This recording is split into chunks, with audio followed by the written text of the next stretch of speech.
Hello, people. This is Kev. This is Black Men Being Brutally Honest, and welcome to another Any Given Sunday.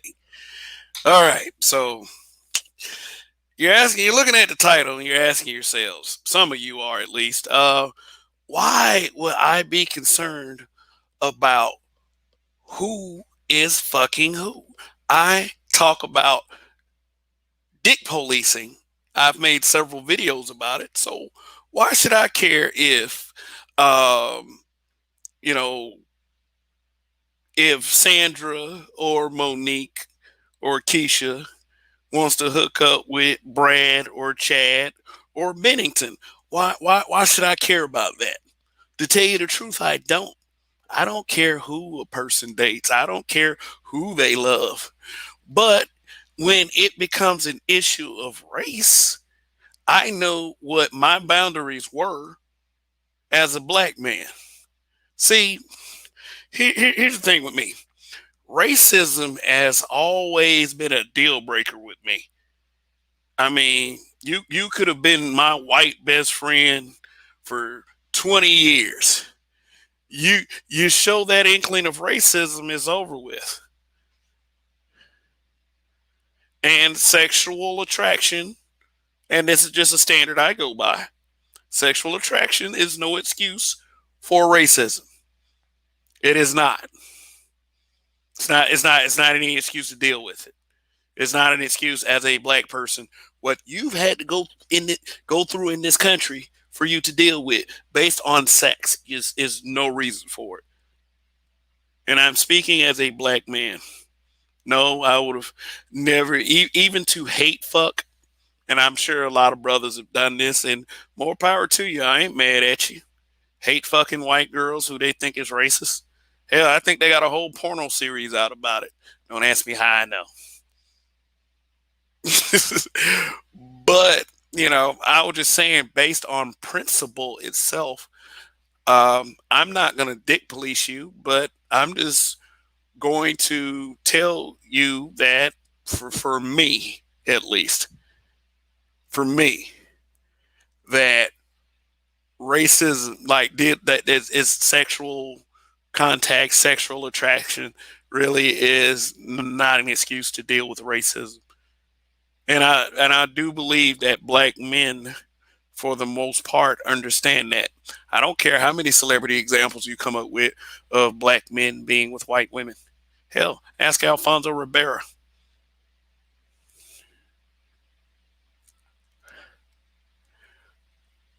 a grown man that loves to entertain the black community.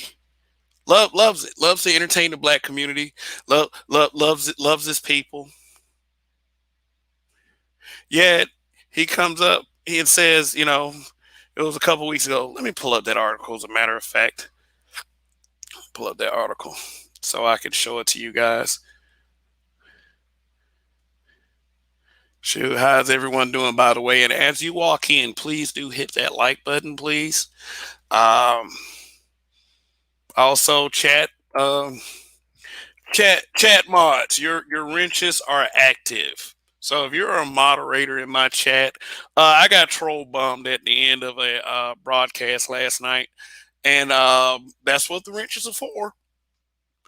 So I mean, you guys have definitely proven that you guys just don't get in your feelings and just start timing people out. But troll bombing. I mean, that's definitely what you guys are there for, and so am I. So am I. I would never ask anybody to do anything that I would not do myself. Yeah, if I ask you to run a mile, I'm going to run two.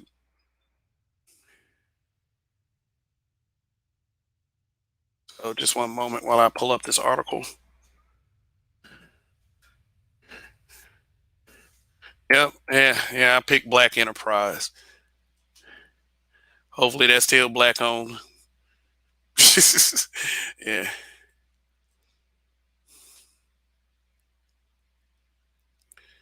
All right.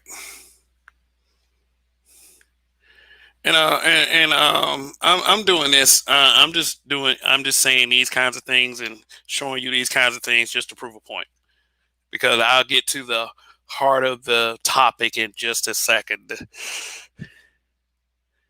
Because I mean, it's like this: we as a people, we show absolutely zero mercy and no respect to any black man that dates out, no matter if it is some racism about it or not. It does not fucking matter. It never has mattered. Alfonso Rivera can save a bus full of black kids. People still wouldn't, and our people especially, still would not care because he married a white woman. We are guilty of that. We are. We are guilty of casting out brothers. We have no problem casting out brothers that date and marry out, period. Even if it's not on some racist shit.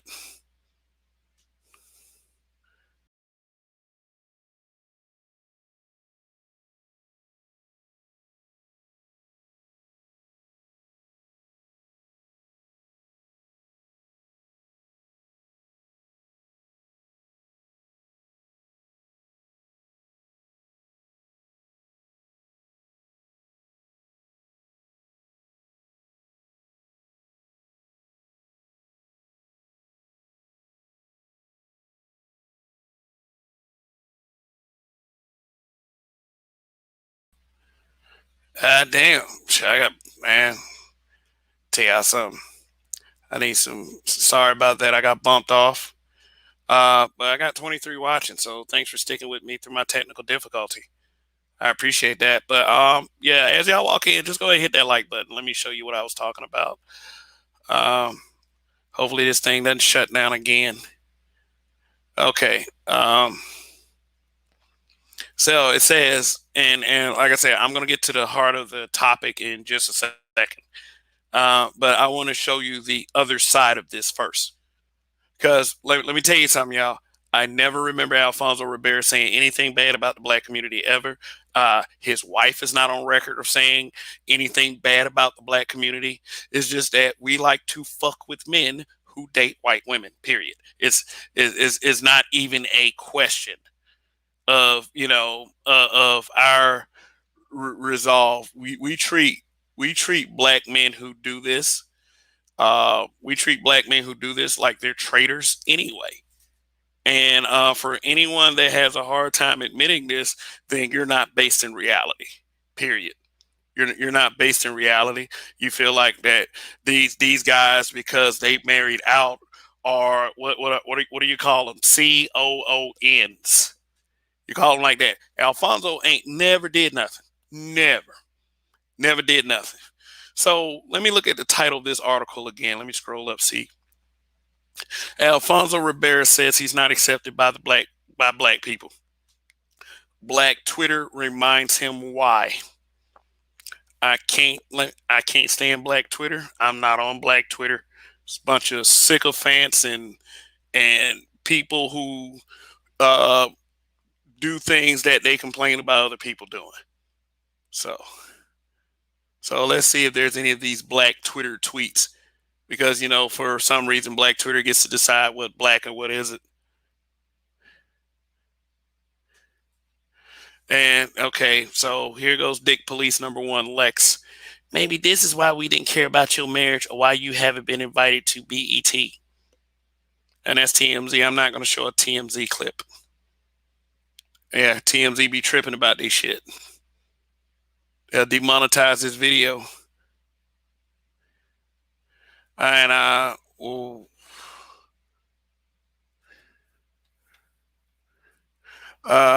gotta watch this video separate on my own just to get some context, because they just posting this video everywhere. But I don't know. It's probably not even that big a deal. I mean, yeah, it's with black men who date white women.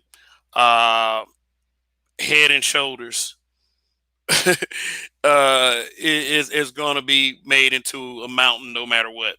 And then American Socialite, Nasoma Wilson, whoever that is, who is a goddamn lie, saying, "Boy, don't nobody care." Please. Nobody care. Every time they say they don't care, every time they say they don't care, it's a goddamn lie.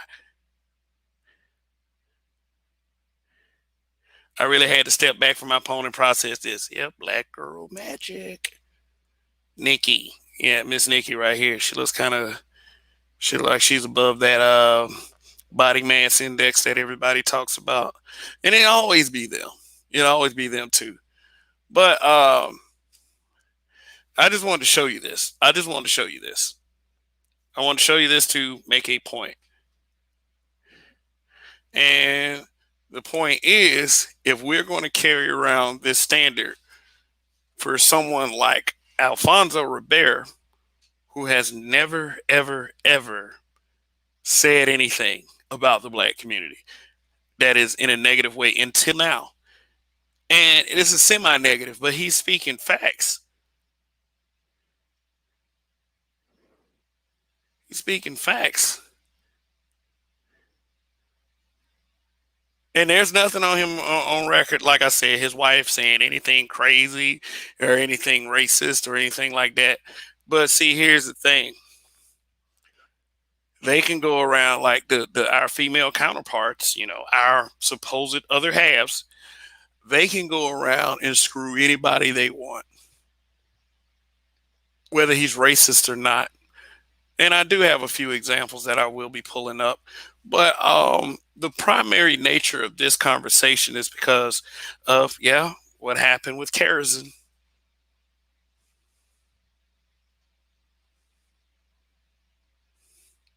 Saying her ex husband or whatever, was on a clubhouse chat, and he said, "Well, I'm a nigger lover." He said it just like that. Oh, which is very off code, even because see, here's the thing, and here's why I say that women that's BWs especially that say they don't care who black men date. This person cares in was a part of this quote unquote divestment swirl movement, all about divesting away from black men and going to find them a white man, which is cool. If that's your aspirations, if that's your goal, if you think that dating out will make your life better, then I hope you find what you're looking for. I'm never knocking anyone for pursuing their dreams. But the funny part about channels such as that is that they can't stop talking negative. Well, they can't stop talking about black men, period. They can't stop talking about black men. So that whole we don't care thing, get the fuck out of here with that.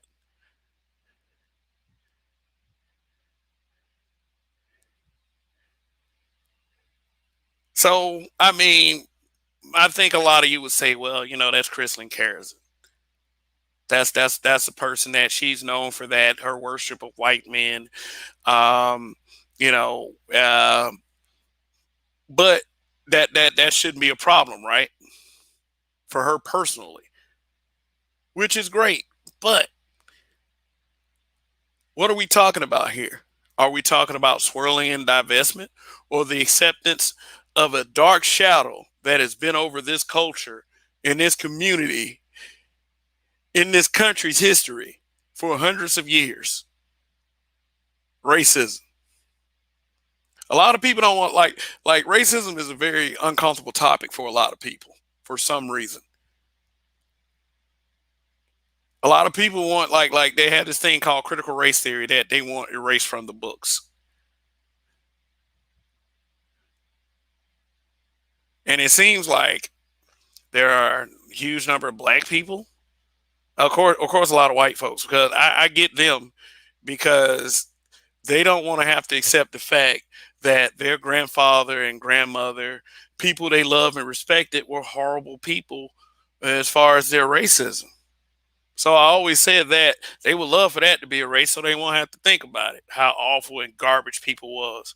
Especially a lot of these people that's trying to mask all their hate and wrapping themselves up in this little social justice thing that they're doing all over the internet with this love is love and Let's accept all these other groups and let and intersectionality. Everybody has their own agenda with this shit, but especially the divestment swirlers who want to pursue, Chads and Brads, and don't want to ever think about the history of the racism that comes along with that. Because I knew of black men who used to get harassed online, especially in places like Facebook, which is nothing. It is nothing but uh, Facebook is nothing but an app for females right now.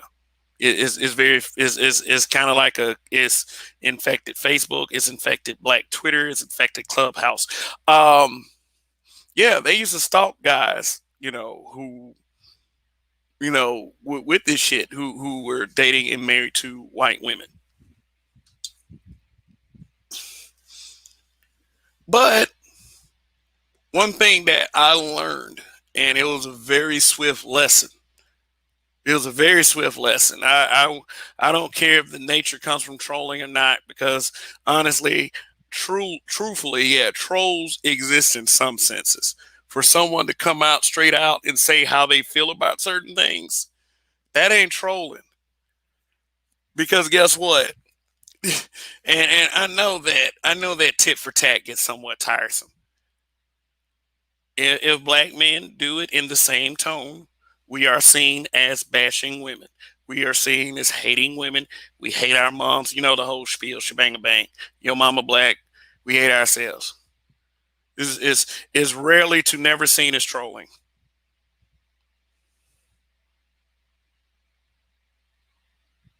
Or you as a black man, you can troll, but you can only troll other black men. But anyway, what I've seen in my Facebook group, which is supposed to be a black group, and it says brutally honest with everyone for a reason. We'll get a few other groups in there.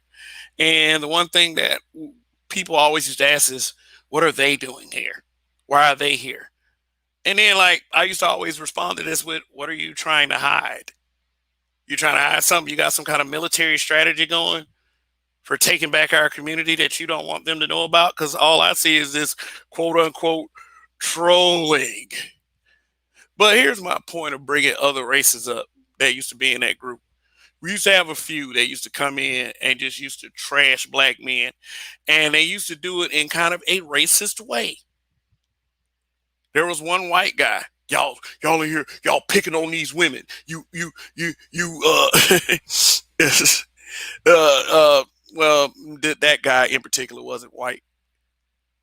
He was Spanish. He was a Spanish guy. He looked like Spanish whitish. He looked like one of those Spanish guys that passes in white America. And there are plenty of them that's like that. Start calling us all kinds of niggas and all that kind of stuff.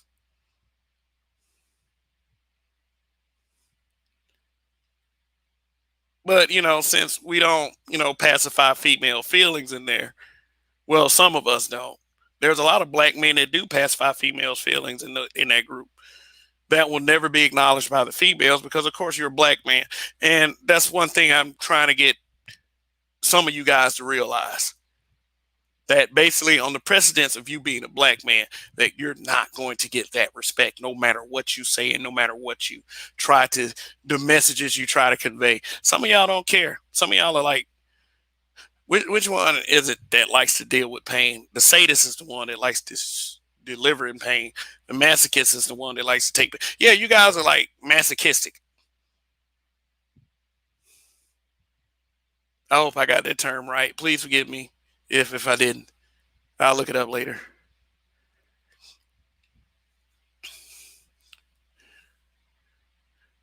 But yeah, it used to be white men that used to come in there, used to get real snippy with brothers. What did the women do? Maybe one out of 200 posts they pushed back. One out of like 200 posts.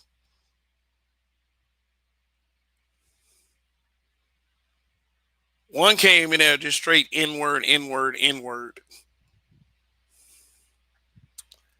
You know what the group did? They attacked the admin. What did that guy doing here? I was like, why don't y'all just attack him back? You're just words. It's just using words. I mean, and I always booted people like that. Uh, if listen, if they're being racist, I used to boot them, but I always wanted to see how our people would react to that. I always wanted to see that. I want to see how our people would react to it. And I'm sorry to deliver this message to the almost 40 people watching. Most of us are cowards. Now, if this cowardice is coming from men, psychologically, how are the women? It's not like a cowardice. Then it's more like a submission to something that you were told time and time again that was powerful, that was the dominating class. And one of the biggest slaps in the face, rule over black men. Let me tell y'all something about that whole defeated, dusty, conquered black men thing. Even if that were the case, no black man in really in his right mind is going to accept that BS.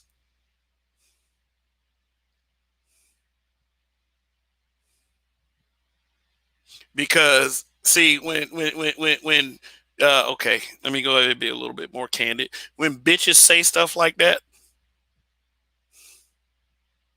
when bitches say stuff like that, they're always going to try to exclude their own little list or their own little special group of men who they feel or consider aren't like that.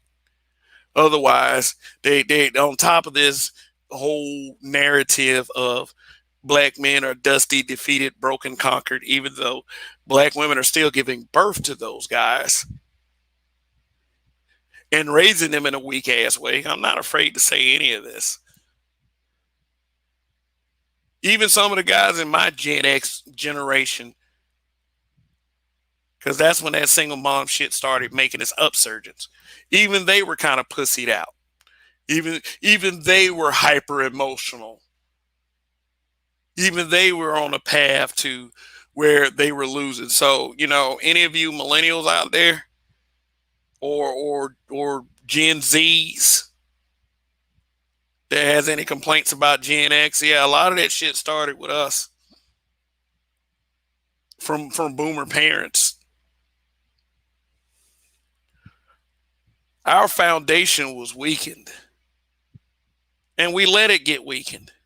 I'll tell any boomer or that you're the ones that let the foundation get weakened, and now here we are, Gen X, millennial, cleaning it up. And Gen Z, they don't give a fuck. A lot of y'all think their solution is to retreat. I mean, cool. I have men and females telling me every day that this community is done. But is it just an excuse to avoid the ultimate opposition, racism? Are y'all just scared?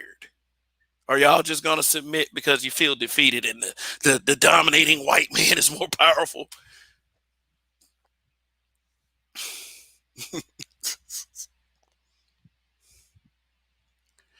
Yeah.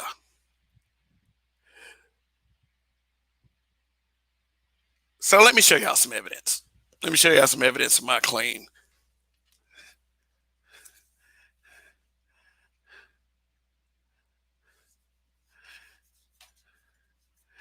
All right. Let me.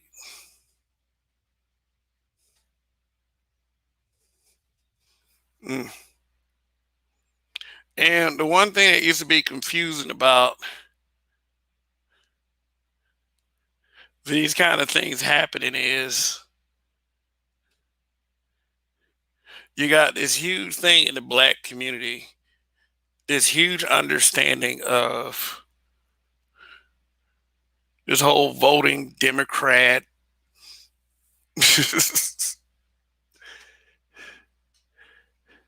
But they never check shit like this. Never. I gotta, like I said, I gotta find a picture. Just bear with me one moment, people. Shout out to Castro's World.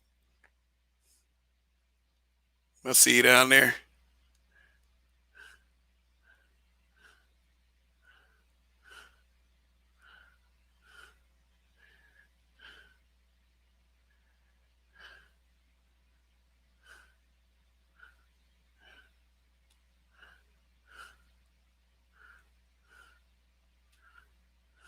So, I mean, according to everyone's, I guess, political. Oh, Absalom Pancake TV, what's going on? Rael. Proud Boys is an extremist group, right? Extremist racist group. So, if the sisters are more loyal to the brothers and they marry and date out less, why is that when they do date out, they go for these motherfuckers here? We're just saying, we can't, like I say, if he had some kind of racist outbreak and start having N word fits and start coming after you with a baseball bat or a machete or a chainsaw, and we don't want to hear the Twitter or Facebook barrage about how we're not protecting you. Because when you do this kind of thing, now swirling is one thing, divestment is another thing, but putting yourself in a line of fire, you cannot complain about not being protected.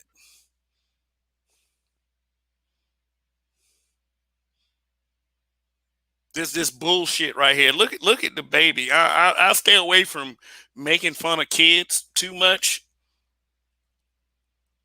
That's one thing I don't do. That's one thing I don't condone is roasting kids. I think you're a weak fuck if you do that.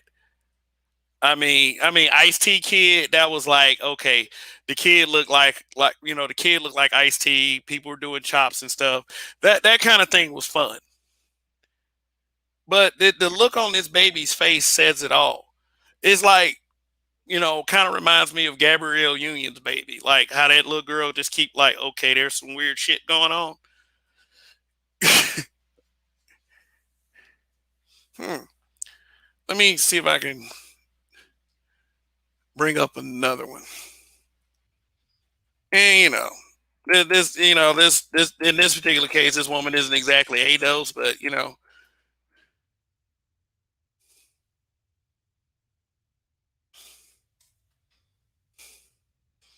yep. Remember this one, y'all? Let's see. Sorry about the slow ass laptop.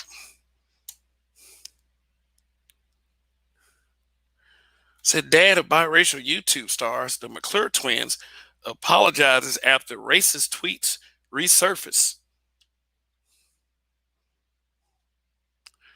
Now, this happened like 3 years ago.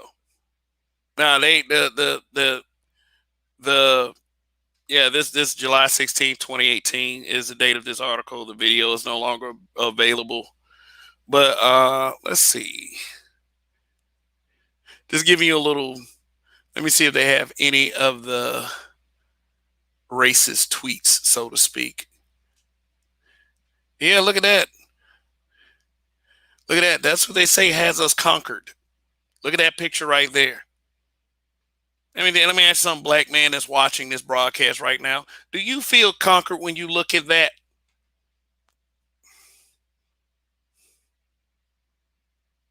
I'm just trying to, yeah, I know I'm not racist just until, yeah, they always had that bullshit.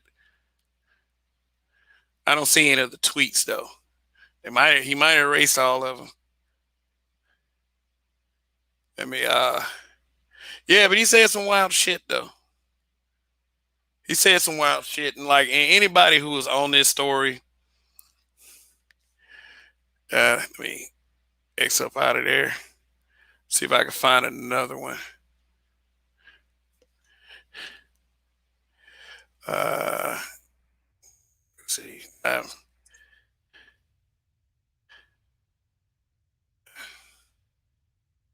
The white guy attacks girlfriend.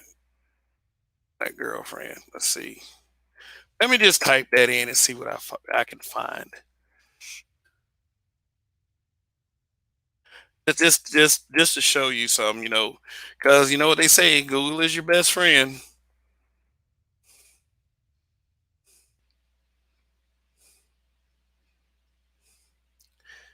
Let's see.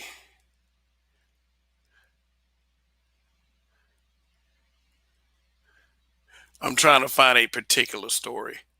You know what? Better yet, let me stop sharing the screen for a second. Let me go to my YouTube channel. I can show you some of the stories there. I always back my and I always back all the videos I do with actual tangible information. And then I will open the floor. I will drop that link. Let me see. Just bear with me one moment. And, I appreciate everybody watching, bearing with me and being patient.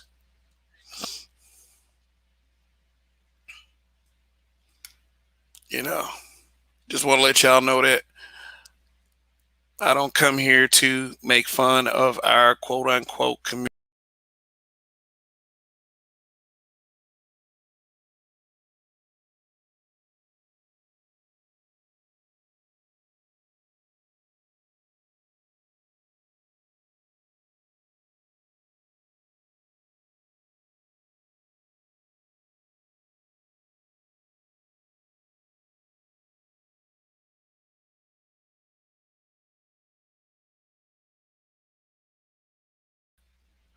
Oh, okay. All right. Cool, cool, cool. Shit. Just keep getting bumped off. Yeah. See, my equipment needs an overhaul.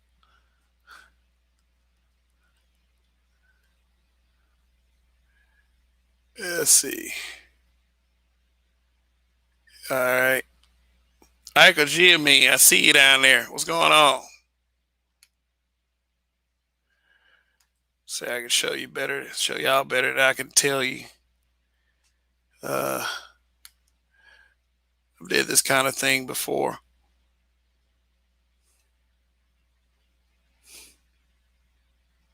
Hmm.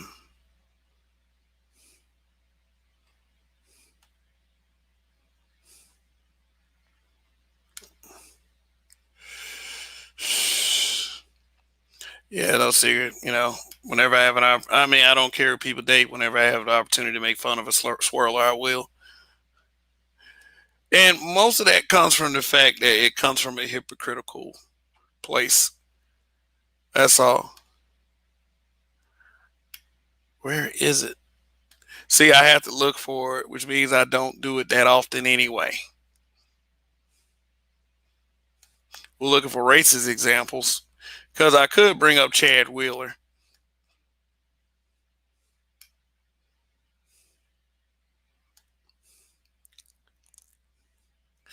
Where is that video? There's one I did a while back.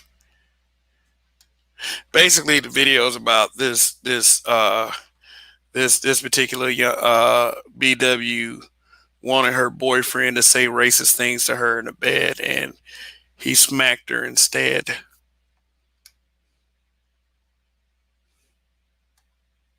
Mm, just looking for it.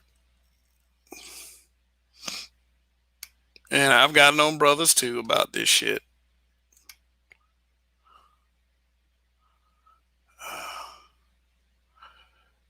Uh, damn.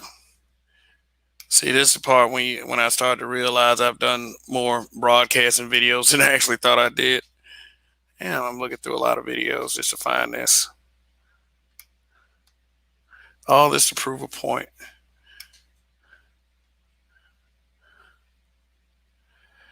Oh God. Well, here's what I'll do. While I'm looking for this stuff, I'll go ahead and drop the link and see if anybody wants to come up. All right, let's. Yeah, I'll look at some of these comments, but I'll definitely.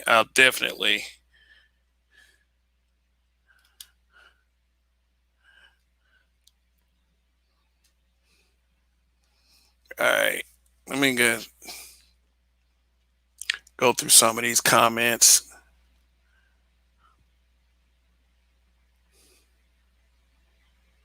Go through some of these comments. Oh, y'all quite see. This is what I like. Y'all are quite active in this chat. Let's start with this one. One G's.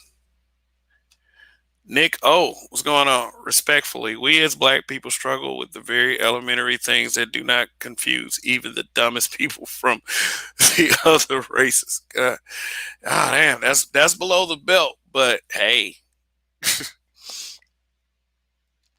K dot, yo, Raw L, what's going on? He said, I don't know why quality black men feel the need to be accepted by a bunch of fat, sassy, weed, bunnet wearing, chubby, checker looking broads. He moved on and winning. Okay, I think that's when I was talking about Alfonso Rivera, you know. Pepper 101 was cracking at black men being brutally honest. What's going on? Pepper. Hurry up and buy. What's up? Indigenous TV. Dark and overweight. Yep, that's the prototype. Kareem, what's going on? Just saw you on the Black Dimension. Indigenous TV, Kev. Have you heard of a show called Modern Love? I saw something about it the other night. There's an interracial couple on the show. I asked myself, why isn't a same race couple considered modern? Well, I mean, you got to understand the type of media you're dealing with these days. They are pushing that shit heavily. You know, like I said, I've done videos about this kind of thing. Let me see. Like, yeah, I was kind of joking about this one particular video right here. The one that mainstream media's message that BWs will screw anything as long as it's white. There's not much kidding in that video. It really isn't. There's not much kidding. I did it like I was kidding around, but you know that's you're right. They're trying to stick this word modern on things such as interracial couple and other couples that you know have all kinds of mixtures of genders and stuff. And they're trying to what they're trying to do is they're trying to take what has been odd and taboo and trying to make it the norm. um and the only people that it doesn't seem normal for are heterosexual black men. Gotta say that. I gotta say that. K dot, did you say that interview that did you see that interview that Fantastic did with that dude who called out the swirlers? Nah, I haven't. I have to go check it out. I'm sure it's still up. Shout out to Mr. Fantastic 824. Oh, Sheed, we here is in here. What's going on? Supreme Kibikai fight. Mm. Lotus Scalper. A lot of black boomers dying alone, both men and women. Oh boy, we got the Roger report up here. Shoot, but just give us some chat shout outs real quick. What's happening? Truth is I know it. What's going on? Hey, shout out to Truth is I know it. I've been checking out your content, and I did see the shout out you gave me, and to reinforce my point about the misusage of pro blackness, and I certainly enjoyed that broadcast. So thanks for the shout out once again, and go subscribe to that brother. Very good content. So let's see. Who else? Charles 91771. Nope. That was probably responding to something that I said. Adam Williams, what's going on? All right, guys. Like I said, let me look at this. Let me look at this like to viewer ratio. And go ahead, Roger. What's your opening statement? sure you have some things to say on this topic. Well, you know what? I actually heard about the about Kristen and Kara's and husband using the N word toward a black gentleman on the clubhouse. I actually heard about this, and I must say that I was not at all surprised, nor was I appalled. The history of black women sleeping with white men. I mean, the more racist the white man is, the better it seems to work for him. So now I wasn't appalled. Yeah, I wasn't surprised at that. Kirsten, you know what I'm saying. Just to be serious for a moment, but seriously, yeah, I heard about this.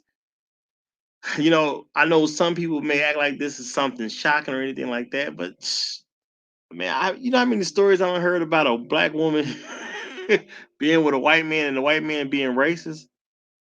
I mean, that's almost regular at this point. I mean, I'm not gonna act like I don't know no black women who aren't with white men and that's just them doing them and that's all it is to it. But there's so many sisters who've been caught with racist white dudes. I mean, even when I found out about the Ku Klux Klan back in the day was having sex with black men with the wives of black men Mm-mm. went to the Ku Klux Klan, had sex with Mm-mm. them, and and they was doing this and trying to help have the Ku Klux Klan keep their husband in check. I mean, this country got a long history of black women sleeping with racist white men. Now, you could argue that when they first got here, that it was because something they had to do. You can make that argument when they first got here. But ever since 1865, you can't say that's what it is. Now, ever since 1865, it's been voluntary. They've been voluntarily sleeping with racist white men. So to me, is not something new.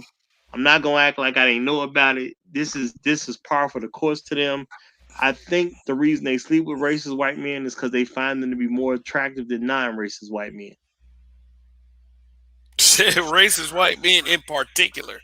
But maybe what you're talking about, they're brought together by the bond of resentment for the black man. I mean, for the history of this country, it would take a little disdain for the black man to actually go into something like that full throttle. Granted, there are couples that are actually in love with each other. They're basically, I would say, like the swirler in the divestment movement. They go on these worship campaigns, but screaming to the top of the lung, professing their love for their own personal zaddies or their envisionment of zaddies altogether. But it always comes with this disdain for the brothers. Always, it always comes with it. And my thing is, if you love somebody, why do you have to express hatred for someone else? Well, I mean that's what they got in common. I understand it. I'm a man and I like women. If you put a good looking woman in front of me, I'm not gonna say she don't look good because she white. So I get it. You see what I'm saying? This sister want to suck a white man's dick. I ain't got no problem with that. But but but if you want to suck a white man's dick, you should just want to suck a white man's dick because you like men. But the fact that you want to suck a white man's dick even more because he's a racist, that's when it goes too far. So and I believe that we are all decently intelligent people. So when you have relationships with racist white men, you know, I understand that they're racist white men. So that tells me what? You just as racist toward us as he is, which means that's what really brought y'all together. That's why y'all relationship had been solidified for all that time because you got something that you both feel that strongly about. It's almost like religion. Two people believe in God can work out well together, or two atheists can work out very well together. Well, two people that hate black men can work out very well together. I'm not saying it's the best reason for them to come together, but that's what they do, and they've been doing it for a long time, and they've been doing it voluntarily for what, a couple centuries now. Oh, so they can't. So with you and yeah, with me also, because I accepted this truth, they can't run the gambit that they had no choice. Oh, I mean, they've been choosing up since 1865. Absalon, what's going on? What's up, brother Kev, man? Shouts out to the weekend warrior, brother Kev. Yeah, I Black mean, man being brutally honest. Shouts out yeah, to Roger, the Roger Report, man. Shouts out to Donnie, Sister George, habitual line steppers, man. Man, you guys are the best at what you do, man. I swear, man. No cap, man. Great uh, show tonight. Great show tonight. I just want to say what Roger was saying makes so much sense because I could have sworn I heard Obsidian a while ago touch on this stuff with Crystalline Carrison as far as all of this stuff with her swirling, which is, most black men don't really care, If that's your cup of tea, do what works for you. But it's kind of like that saying, it's like it's no coming back. You might have to do a whole lot of stuff just to come back. Like AMS say, AMS say she gonna have to suck a whole lot of dick. So I'm just saying on that note, or on another note, you know what I'm saying? When they do that, it's like that's what they asked for, so Obsidian, my point is Obsidian was saying how long would this last that she can continue, excuse me, to keep talking about black men and criticizing them and downplaying them, but you're white man. How long is he gonna allow you to say you can talk about these black men and I'm kosher with it, everything's fine and dandy. Sooner or later, time is gonna run out where he's like, I had enough of this shit. Because it seems like you're infatuated with the same people that you claim that you despise or you hate. So I mean, when he said that, that was a while ago. Now this stuff is coming to the light. I'm like, wow, Kev is on it, man. He's always on it. But I'm like, this one is lit tonight. So I appreciate you guys, allowing me to chime in, and I'm gonna be here back and forth and shit. Hey man, word, word, word. yeah, appreciate the kind words. Appreciate it, Yeah, man. Real talk. absolutely. I mean, shoot, no cap. But like I said, man, the reason why I do a lot of subject matter is because I want to get to the bottom of the bullshit.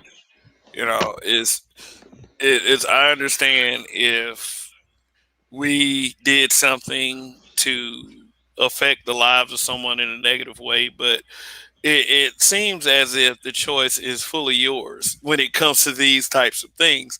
And like say for instance the couple times no, the time that Trump became president, and you heard about the couple of incidences where the black girl would say, well, my white boyfriend went on a furious rage of racism, and attacked me and started big up in Trump and all this other stuff. And um when I hear stuff like that, I don't think the racism is instant. I think they know these guys do this stuff. I think that they use this N word quite often around them. I think that they have I think they probably have regular conversations belittling black guys, as a way of dealing with the fact that you have accepted this based on the history of this country. You know, so is always some kind of justifier. Well, this, black. I mean, because growing up, every time I used to see one of these swirl couples, which, I was in the middle of Montgomery, Alabama, so it didn't happen that much. But when it did happen, I always used to hear the girls say, I don't want to fool with no black guys no more. Specifically, I don't want to fool with them. They had one Once bad you cross experience. that line, man, it's like there's no coming back, pretty much. Eh, what are you saying, Absalon? If a BW starts to, I mean, is it her? Is it based on her just sleeping with him, or them accepting the No, I racism? don't. I don't think it's more. Yeah, I think it's more so of the other way. It's not just sleeping with them, because I've dated a woman that in her past, she, dated a white man. Of course, they had intercourse, so to me, it's no big deal. You know what I'm saying? But most men, I mean, it gets to the point where they start chastising men and criticizing them and downsizing them, and you doing what she was doing. Like you went above, the norm. You didn't have to do all that, especially when you're married to your zaddy. You're supposed to be winning. I thought you was winning. You see what I'm saying? I keep stressing that on my channel as well with the SYSBM movement. I don't want to go off, too far off track, but I think all of this stuff is in line because some of those brothers probably misconstrued the definition of it.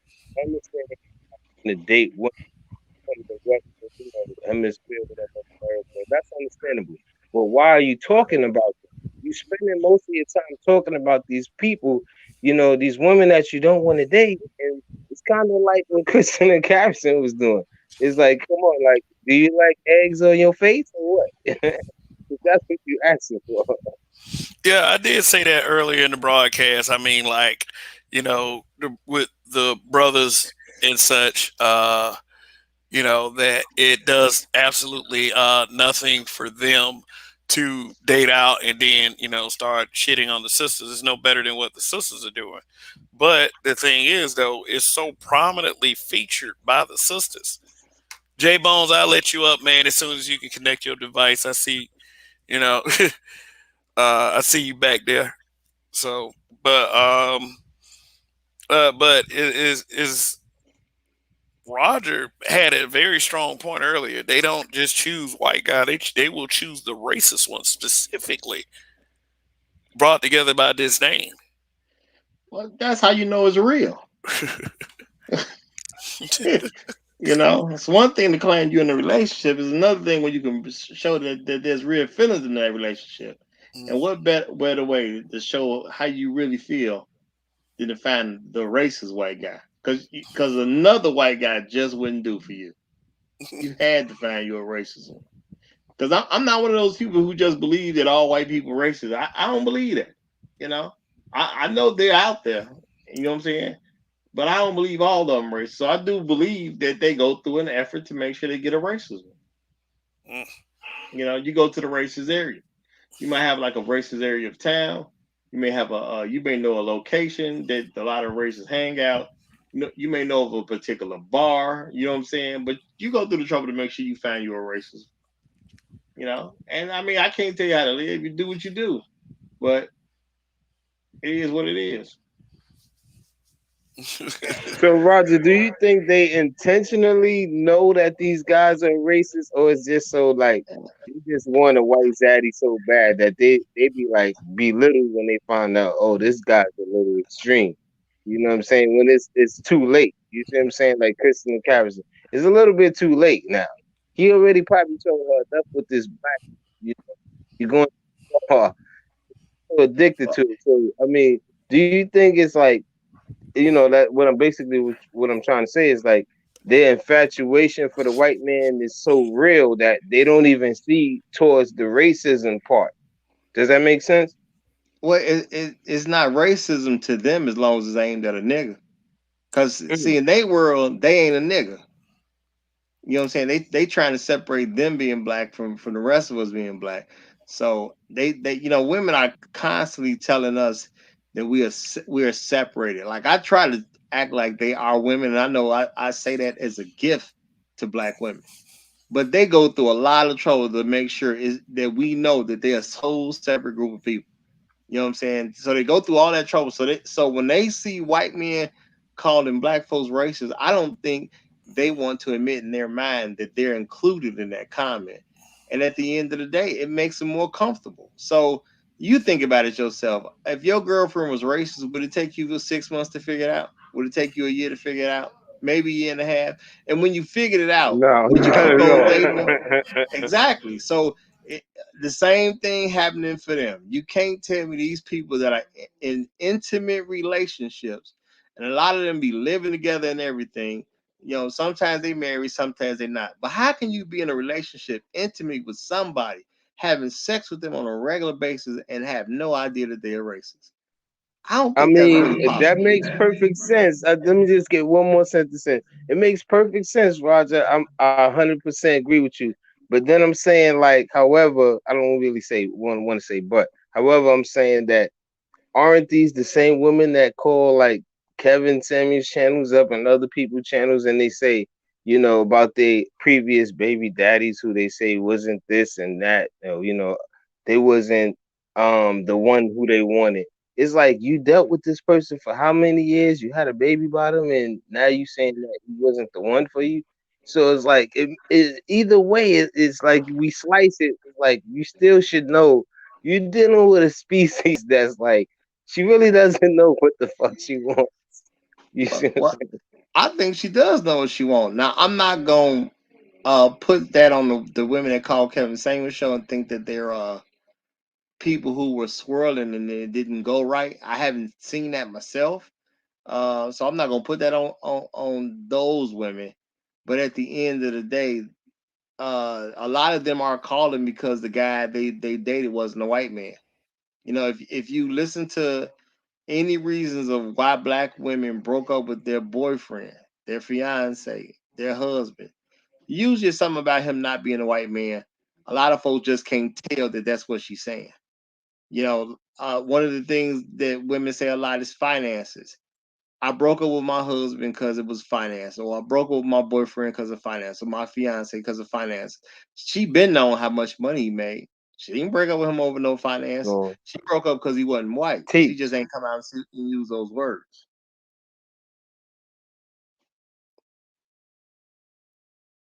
Damn, brother, that's deep. That's deep. Thank you, Roger. I appreciate. Roger is always right. We know that for sure. Oh yeah, Hey, he's a habitual line stepper. Uh, but if you look at the screen, you read the top. I usually, just do kind of titles to catch people's eyes and everything. It says, "Pale Ale Kenny spits on his Nubian goddess who wanted slave play in bed." Basically, she wanted to act like a slave because her boyfriend was white. They wanted to role play, slave master, slave girl, bed wench, or whatever. So this right here is just a small piece of evidence that yeah, they are very accepting of the racism, that they don't see it in him. They would rather do it like this as a fetish, so to speak. Like they say about us, like that white women only see us as fetishes, and I gotta tell you, as a man, men don't mind being viewed as such. Like we don't, you're not gonna ever catch a man for real going around saying that, oh my God, she used me for penis. Oh no, I don't know what I'm gonna do. You're not gonna find that very often. But they not only like want to be with the racist white guy, so to speak, they fetishize about it.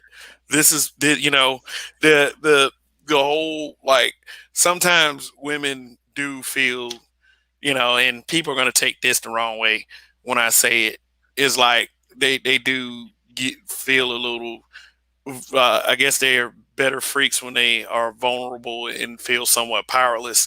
And the ultimate powerlessness is slavery, you know. But good point. like, yeah, but like I said in the beginning, for the brothers, racism is no excuse. Sexual attraction is no excuse for racism. That's me. It may be an excuse for some of you out there, but definitely not for me. I just think it's fucked up and it's trash, and there's no need to trash yourself. So we Let, got Rael up here. let me add one little piece before Rael go, and I'm gonna back off and clear the flow. Uh, the sad part about things like this is see, if a black woman is with a white man and they say let's do the slave thing, women don't have no problem with it. They just cool with stuff like that. You know what I'm saying? Now, if you have a black guy do this where he gonna have the white woman doing the slave thing, we gonna let that nigga know he a sucker. Plain and simple. Like, bro, you is totally messing up our look. What is wrong with you, nigga? Something is, you gotta be crazy. Like, we gonna have a problem with dude like that. We not gonna just say, oh well, y'all just have fun together. Like, we ain't gonna do that. We gonna be like, dude, something's wrong with you. But them, they cool with that type of stuff. And it's kind of sad. You got it, Rael.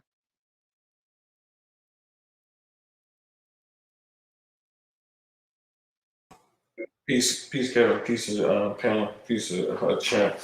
Um,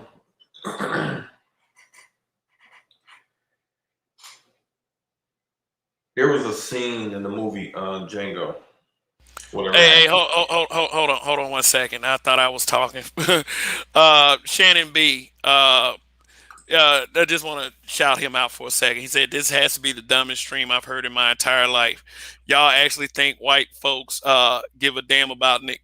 Okay, it's pretty obvious that Shannon B hasn't been here this entire stream, but I just want to extend a thank you for watching. All right, Rael, come on. What's going on? What can I just say real quick, Kev? That it if sh I mean, I don't know if Shannon faking to be is like really a white person in the sky. Does anything that we've said sound like it's being addressed to white folks? Are you really at a point in your life that you cannot figure out that no one's speaking to white people here? But go ahead. Go ahead, Rael. Go ahead, Rael. This thanks for the view. Okay, thank you. There was two scenes in the movie Django that really stood out. That kind of relates to this to a certain degree. It was the one scene where the black chick she was dressed in real fine clothing, and Candy says something, and then I think he said something offensive, and then he said to the black chick, he said, "Oh, I wasn't talking about you," and then she sat there like real sedity like, "Oh, I know you wasn't talking about me," like she knew position her position as a bed wench was secure. She was comfortable in it. And there was also a scene when he was on the plantation with I forgot the dude name in the movie. He was played by Don Johnson. They used to be in Miami Vice, and he was basically trying to get the slave girl to treat Django different than the regular slave. So then when she got to the end, she was like, "Well, do you want me to treat them like white folks?" And he was like, "No." And it was a funny scene, but if you really look at it deeply, like that's the mindset that they have. Their mindset is based on their mindset is in their mind, there is absolutely nothing you can do as a black man to get them to give you the utmost respect. Nothing. Collectively, most of them, not all, but most. Nothing you can do. There was a book that this dude wrote on the phenomenon when it started getting out that black men were going to Brazil, called "Don't Blame It on Rios," and it had a lower sub heading caption under that. I can't remember what it was, but it was a dude. He was talking about his experience going to Brazil. And he had a girlfriend in the United States, and then he had one in Brazil, and he was talking about the difference. And so his girlfriend in the United States, black woman, he asked her, "Do I make all the right decisions?" She said, "Yes." He said, "Do you trust my judgment?" She said, "Yes."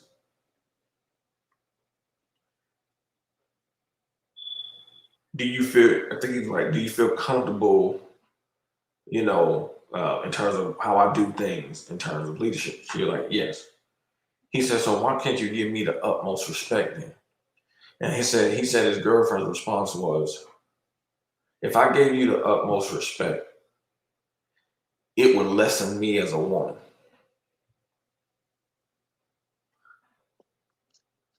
I was on Lonzo's stream earlier.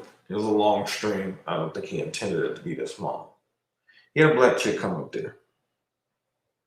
According to her, she was a paralegal in the legal field for people who are dealing with things like estate planning and things like that. So she sees the type of things that people are doing from a family standpoint, marriage, family, wealth building type things. She said a lot of things, Um, and she made this argument about, um, well, when a black woman invests with black men, she usually ends up in the poorhouse. And I said, well, wait a minute, because when I came up there, I said, well, across the board, Americans across the board, not just black people, but Americans in general, are financially illiterate. I mean, I've seen plenty PBS specials talking about this very issue, where they're sitting interviewing white people, where white people are saying most people in the United States are financially illiterate in terms of things like estate planning and things like that. I said, so to try to make it seem like black men just send black women to the poorhouse, I said, well, you got to factor in the 60% of wealth that is lost when it's transferred one generation to the next. And then it's over 70% when it's transferred to a third generation. I said, do you think most of that wealth is black wealth or white wealth? I was like, come on now, that's mostly white wealth being transferred. That's being lost. Because if you don't have the understanding of how to grow capital that is handed down to you, that's not a black or white thing. That's a knowledge thing. You have to have the knowledge in it, because you got to use the right financial tools to grow money. So after much back and forth, I asked her point blank. And it was one of those questions where I could tell the way she responded, she didn't want to answer the question. I said, if there was a black man that fit every criteria you were looking for, the perfect man, made money, protected you, loved you, everything you was looking for in a man. I said, do you feel like you could coexist with that guy? So she told on herself. She said, well, I had that kind of guy before. I said, she was like, well, that was years ago. I said, no, no, no, no. I'm talking about presently who you are as a woman. Do you have the capability to coexist with that kind of black man, and submit to him? And she came back and said, no, I couldn't do it. I said, well, I mean, this is what it is, y'all. This is a woman who was talking about she was celibate, probably ain't, had a relationship with a man probably in 10, 15 years. I mean, she didn't say it, but she sounded like one of those types you would see on the show. I think she's Generation X too. She just talked like she had no clue. The reality is that that's their mentality. It could be the perfect black man. Now, mind you, the irony is that she works in the field where she's seeing people utilize these financial tools to help build wealth in their family. She's literally working in this industry. She sees how it's going. And she was sitting there complaining, please come up here, BGS, please come up here. She was sitting there complaining about her student loan. So she's talking about having to face something, an existential crisis that could hit her like so many of these other women with this college loan debt bubble. But she wouldn't even submit to a black man that could solve those problems for her. She still would not submit. She would rather, she said, I would just have to be out here by myself and just have to figure it out. She was like, she would not submit to even that dude. And I tried to explain. I said submission. I said the important word, a part of that is mission. I said the mission is family. You work in this, as apparently in the arena that's dealing with estate planning, things like that. Literally, people are figuring out how to set aside money for this. This particular person might be for a college fund, might be for a business. Life insurance, these type of things that we talk about so much with, in conjunction with Alonzo Hall. She's seeing all this, y'all. She knows the importance of it. And she still said if she had the perfect black man and she had to submit to him, she wouldn't do it. She wouldn't do it. And that pretty much sums up all the stuff that we're talking about. This is just these little things, reenacting, you know, slavery and stuff like that. This is why I've been saying for a long time. If they lie, many of these women, men, enjoy lots of comfort on the plantation.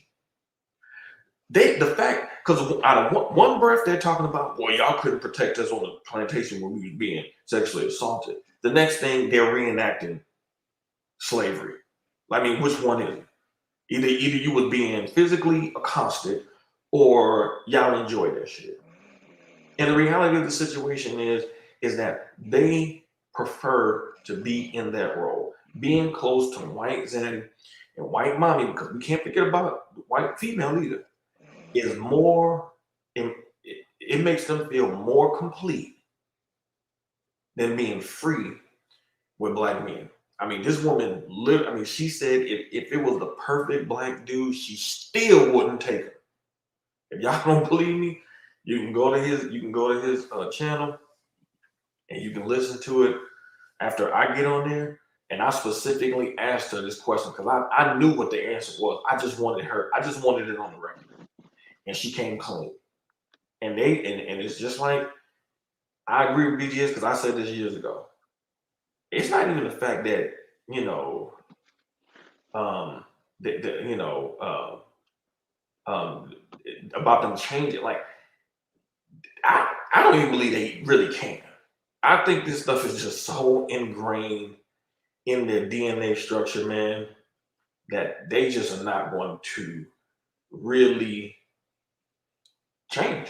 They're just not going to do it. Like they like submitting to you as a black man is just it's just something is a pill that they just cannot swallow. They just cannot swallow that pill for whatever reason. If being accepted by white people is so great for them, hey man, good luck to them. But that woman said today she can have the perfect black man, and she would not accept him at all. Nope. I believe them. And my thing is, yeah, he's still black at the end of the day. So, uh, but you know what? The only thing that I wouldn't have let ride in that conversation was her talking about black women investing into black men. That's the only problem I had with the story. Now I'm not saying that doesn't ever happen, but she said it like black men can regularly expect black women to invest in him, which is not true. We cannot regularly expect that from our women. Other than that, I totally get it. Okay. Okay, we got Jay Bones. He been sitting up here for a second. Go ahead. You got the floor. Oh man. Good morning, brothers. How are you?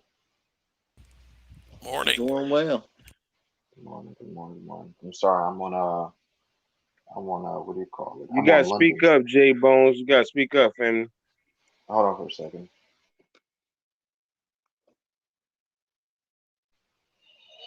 Can you hear me now?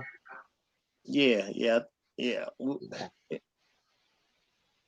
Yep. Roger, can you hear me? Yeah, we got you. Go Oh, ahead. okay. My bad. I'm a little bit jet lagged. I'm on London time, so kinda I'm a little bit kinda crazy a little bit.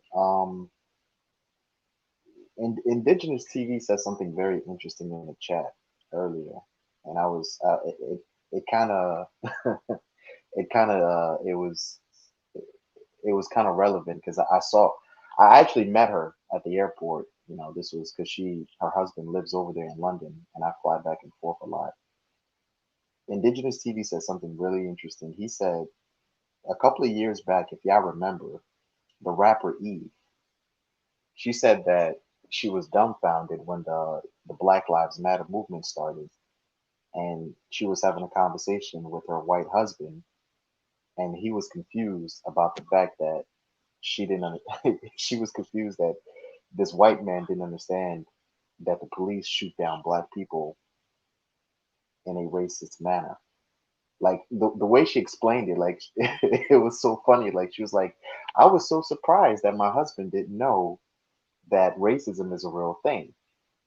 You knew, you knew, like y'all been together for a couple of years now. You mean to tell me you didn't know that this white man was racist? You understand what I'm saying? So I remember one day when I was flying.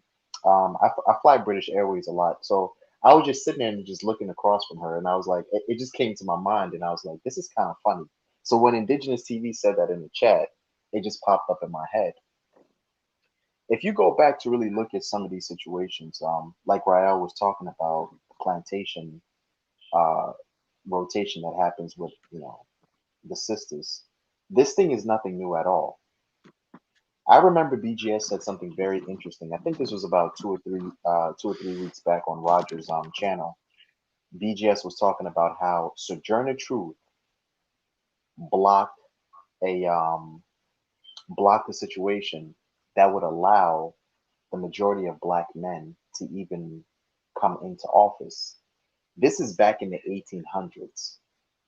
Just think about this. This is back in the 1800s. Sojourner Truth was openly blocking situations by writing to the US government to restrict black men from going into office. This is not something that, it started yesterday. So when Rael says that it's ingrained in them, it's definitely ingrained in them. It's something that's there. Even as myself working in the corporate world, I would always see situations where if the majority of the brothers in the room are to make some sort of some sort of a breakthrough, something that would allow our side of the company to move into a positive direction, knowing that we would be the ones to get the good faith for it, the sisters there would block it. This is a normal thing within our community. It is a normal behavior from their side. And it might be genetic, Ryo. It might be something from the slave plantation. I just wanted to get that out there.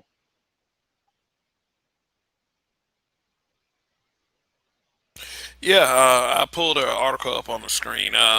This is what you were talking about. It said, "I don't think about our race." Rapper Eve has this revelation after marrying white husband, and Tariq had said something about this, about Eve being in a sunken place, and I was like, okay, we always talk about brothers being in a sunken place before they say anything. Why is it that these women have to verbally confirm it in order for them to be seen this way? But of course, it is what it is. But yeah, she slipped and basically said she doesn't think about race, and um, 9 times out of 10, these women be knowing that their husbands feel this way. Did she do this for kind of like a publicity, or to save face, or did she mess up? What do you guys think? I mean, I think they're with those kind of men because that's the kind of men they like. Yeah, Black men just have a glimmer of hope that because a woman is black, that the ideology of white supremacy cannot be a part of who she is. They haven't accepted that yet. They still look at it as white supremacy based on color instead of ideology. But they with who they with because that's how they are. You know, if to be able to get along with a racist white man in an intimate situation, you gotta like that. No getting around it. You gotta like yeah. it. Something's got to be there, Roger. Something's got to be there. It's more than just, yeah, something is in the back of your mind. I I agree. I agree with the brother because that's what I was asking Roger earlier, and he's still making these valid points. So I can't disagree. It just makes sense. But it's just something lingering. It's like when you hear these calls, I keep referencing it. It's like they give it up themselves. When they say they was with these guys who they just couldn't. They did. It wasn't it for them. or whatever the case.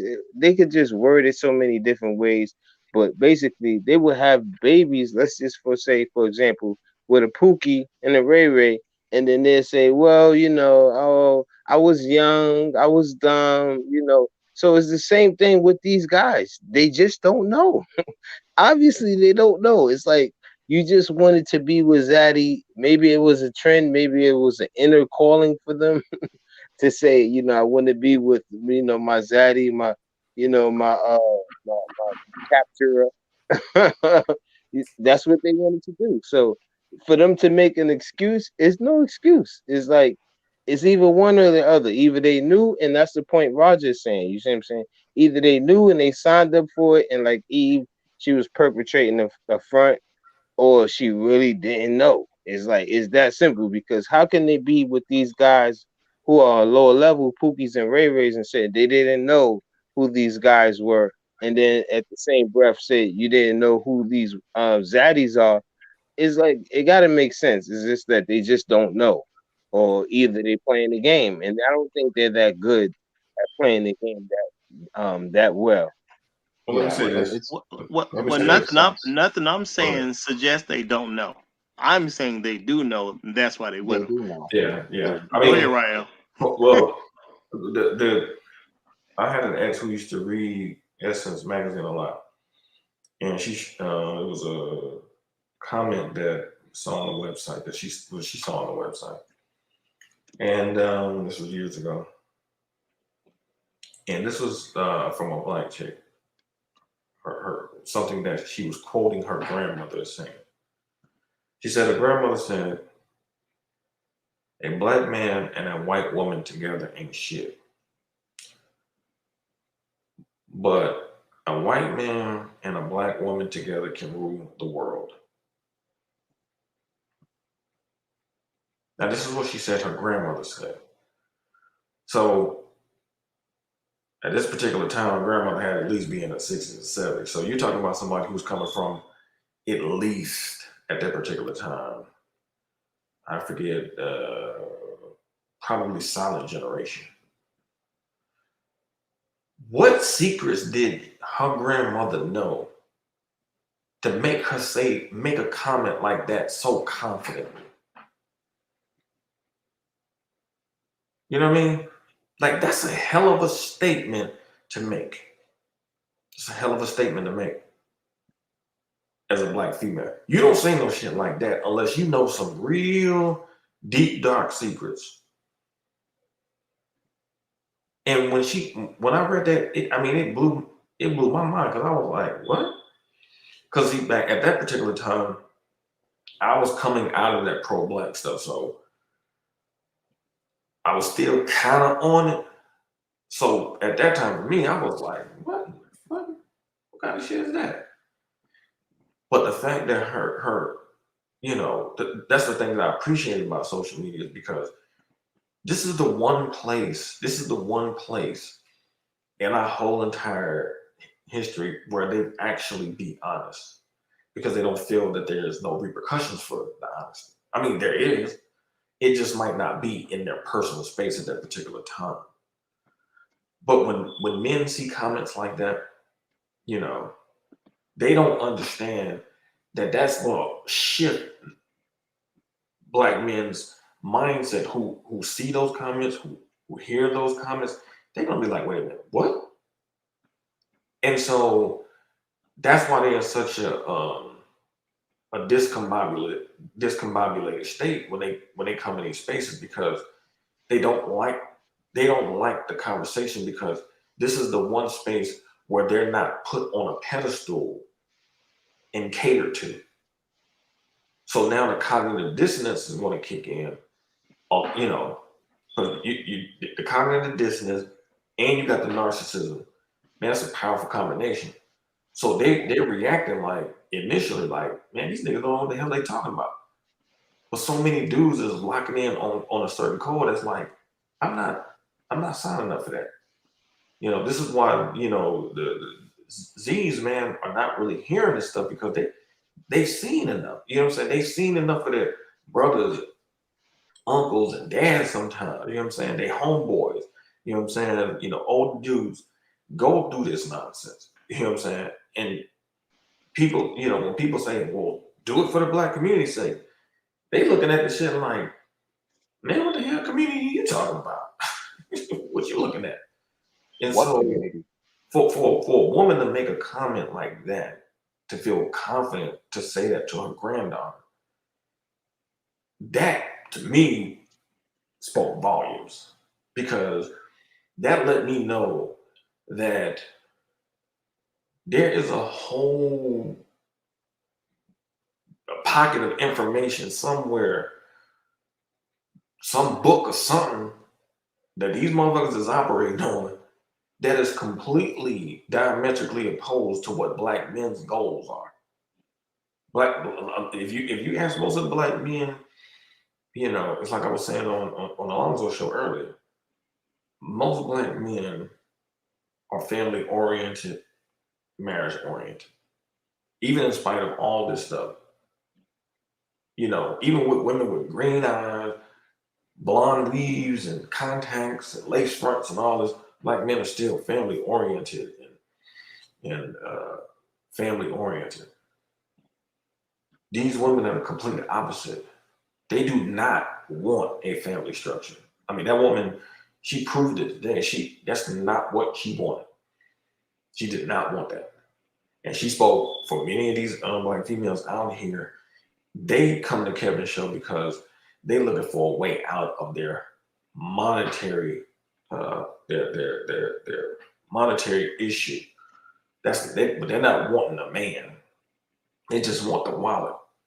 And he's dropping a brick on their head like, well, nope, he ain't gonna get that either, because those days are over. But make no mistake about it, you know, um, they operating off of a whole different paradigm that thankfully black men as a collective are starting to wake up from. I'll say this probably about 10 years ago. When black men collectively wake up and realize that they've been had, motherfuckers better watch out. When black men wake up and realize that they've been had, that the joke's been on them, the egg is in their face, motherfuckers better run for the hills.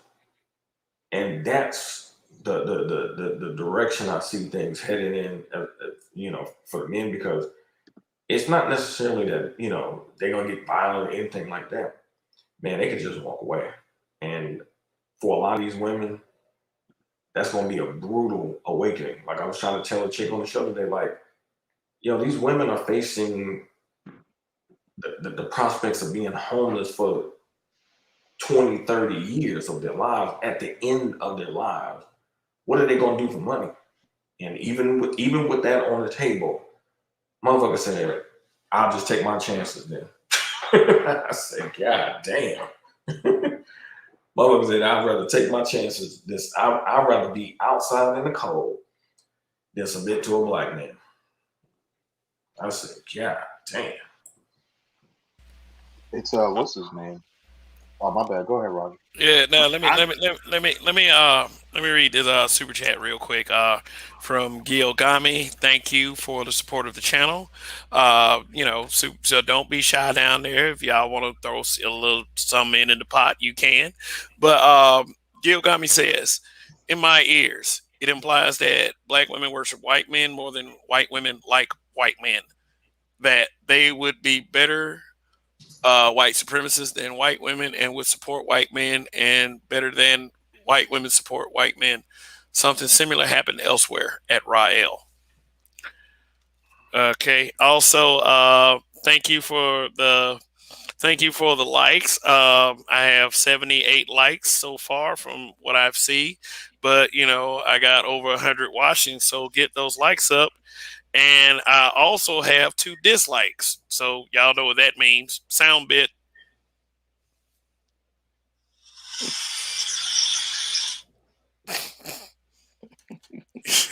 okay. Well, well, all I wanted to say was that Rael said that is some women gonna take that stance that they rather be out in the cold rather than be under the submission of a black man. I just wanted to say that I 100% agree with those women. I rather they also be out in the cold if they don't want to submit to a black man. I'm willing to leave them out there. That's all I'm saying. I'm willing to leave them out there. That sounds completely fine. Some lessons, Roger, they're meant to be they're meant to be taught the hard way. But if you really think about it, something very interesting too, Rael. Notice, let's compare champions for a quick second. Notice that our champions are not their champions. That's something that you got to really look at. The usual suspects, it's a different thing. Let's call out people like Ida B. Wells, the great rest in peace Dr. Francis Cress Welsing, and people like Shahrazad Ali. Any of these sisters that are like really, really stand up, prominent, spearheaded type of individuals, the the sisters actually hate them. You understand what I'm saying? And it's like anybody that is the feminist route, people like Sojourner, Maya Angelou, Angela Davis, the sisters love them. Their champions are completely different from our champions. That's just something to let you know that we are on a whole different page. You understand what I'm saying? We're not even close to even getting on the same surface or being at least even like minded with them. We we are completely different, Rael. You can tell we're so far away from each other when it comes to that. Yeah. Yeah, I mean that's what I told the chick today on Alonzo Stream. I was like, look, it's two black Americas, man. There's one black America for black women, and there's one black America for black men, and that's just what it is. Like, okay, I said, if y'all, you live in a free society, you live in a free country, you're free to make your decisions. I said, but you're gonna have to deal with those decisions. There's consequences for being single and independent and don't need no man. It's a consequence for that. Now you might not be feeling that consequence now, but there is a consequence for that. And she just I mean her mentality. I just think that she really spoke something that's just really the case across the board for the most part. I mean, I wasn't surprised. I just wanted her to say it out loud so other men could actually hear her say it if they choose to peruse his show and watch it, so they could see. We ain't making this stuff up, man. A lot of times, man, people used to think, we was making stuff up, man. Before social media, man, you would hear stories, man. People would think you were making stuff up. Like, nah, man, she didn't really do that, man. That type of thing. I mean, they said in their own words. You know what I'm saying? I mean, this is what it is. And the fact that they would use something like slavery to make a mockery, you know, the same females that are say, they'll talk about the Me Too movement and all of that type stuff. They'll turn around and try to reenact some stuff from slavery on some sexually deviant type shit. They'll turn around and try to reenact it like it's funny, like it's comical. And then they'll get on social media and then throw up their fists on some Me Too type stuff. I mean, this is just, we dealing with some really, really sick individuals. You know what I'm saying? Like, this is beyond some like, oh, these are black. These are some sick mental patients that belong in a damn insane asylum. But they're out here roaming free. And so that's why, I'm constantly putting these books out, from like, man, I don't do this stuff, man, to make light of the situation or, clown them. I give it to like men, especially the younger ones, so they can read up on what this stuff is, so they can recognize certain signs in women. Because if you can recognize certain signs in women, your brain should help you override, your libido, man, so you don't get caught up in one of these chicks, man, that could be one of these chicks like on Dr. T.S. Johnson channel trying to run you over, you know. And because we're dealing with some really seriously mentally unstable type of females, because clearly when you reenacting slavery, and we know that there were black women who got sexually assaulted. There were men too. There were children too. No, I mean nobody really ever talks about the children aspect of this as well, the sexual assault. Nobody ever even talks about that. It's just only the women. And the fact that they will make light of something like that, man, just really shows you really how sick in the mind many of these females are. And women just tend to be much more sexually deviant than men anyway. So, um, this is why this culture piece is really so important, because once a woman tells me, man, she's anti-family, man, I don't really have anything.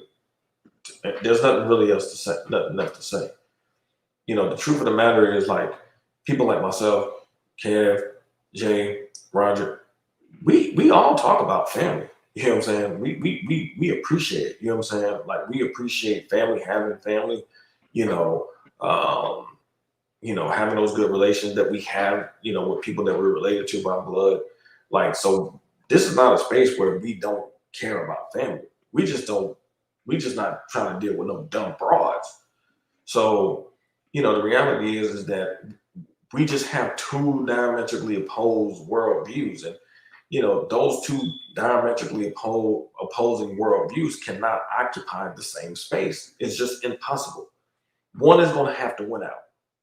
Either either the men are going to be submitted to, and you're going to follow their leadership, or you're going to make the men subservient to you, and they're going to follow you, and that's going to be a recipe for disaster, brokenness, and failure. We've already seen that script for the last 50 years. That shit don't work. But in their mind, they will rather keep that train going until the group is just completely, utterly destroyed. And that's just ridiculous. I mean, that's just an ego trip that nobody should ever entertain.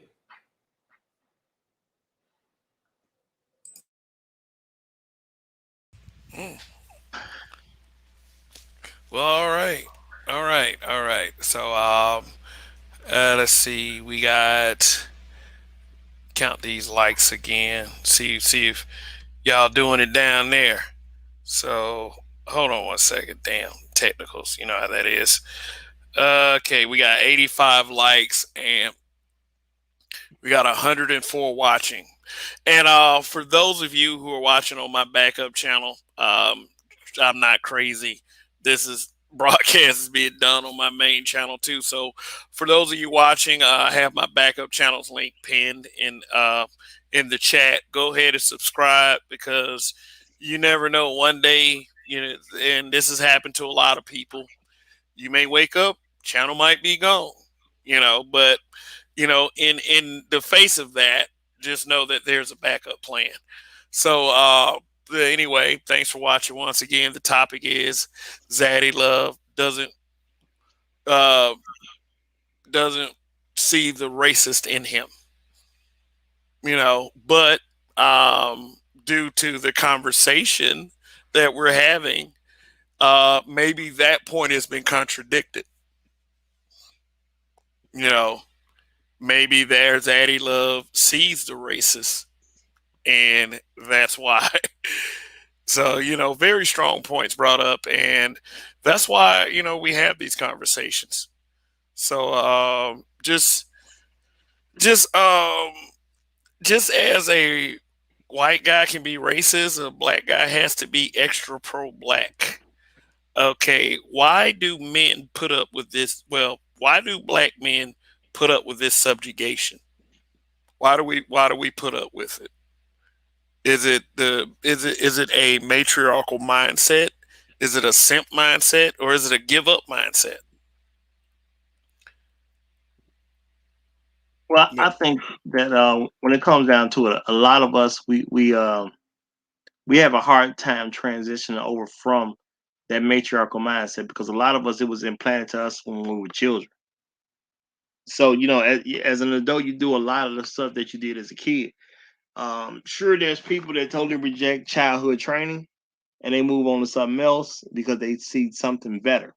But a lot of us will hold on to things that we learned as a child just cause we never question ourselves. Which I don't know if that's the best move to make. I think one of the wisest things that I've ever done was start questioning, okay, well, why did my mama teach me this? Why did my daddy teach me this? Why did granddad say this? Why did uncle such and such say this? Why did auntie such and such say that? To make sure that I am comfortable and fully agree with things that were presented to me to see if I, 'cause what I'm trying to say is the main thing for me is not to be on my deathbed with a bunch of regrets. So I examined the things that I was taught during childhood to see if I really wanted to follow these things or not.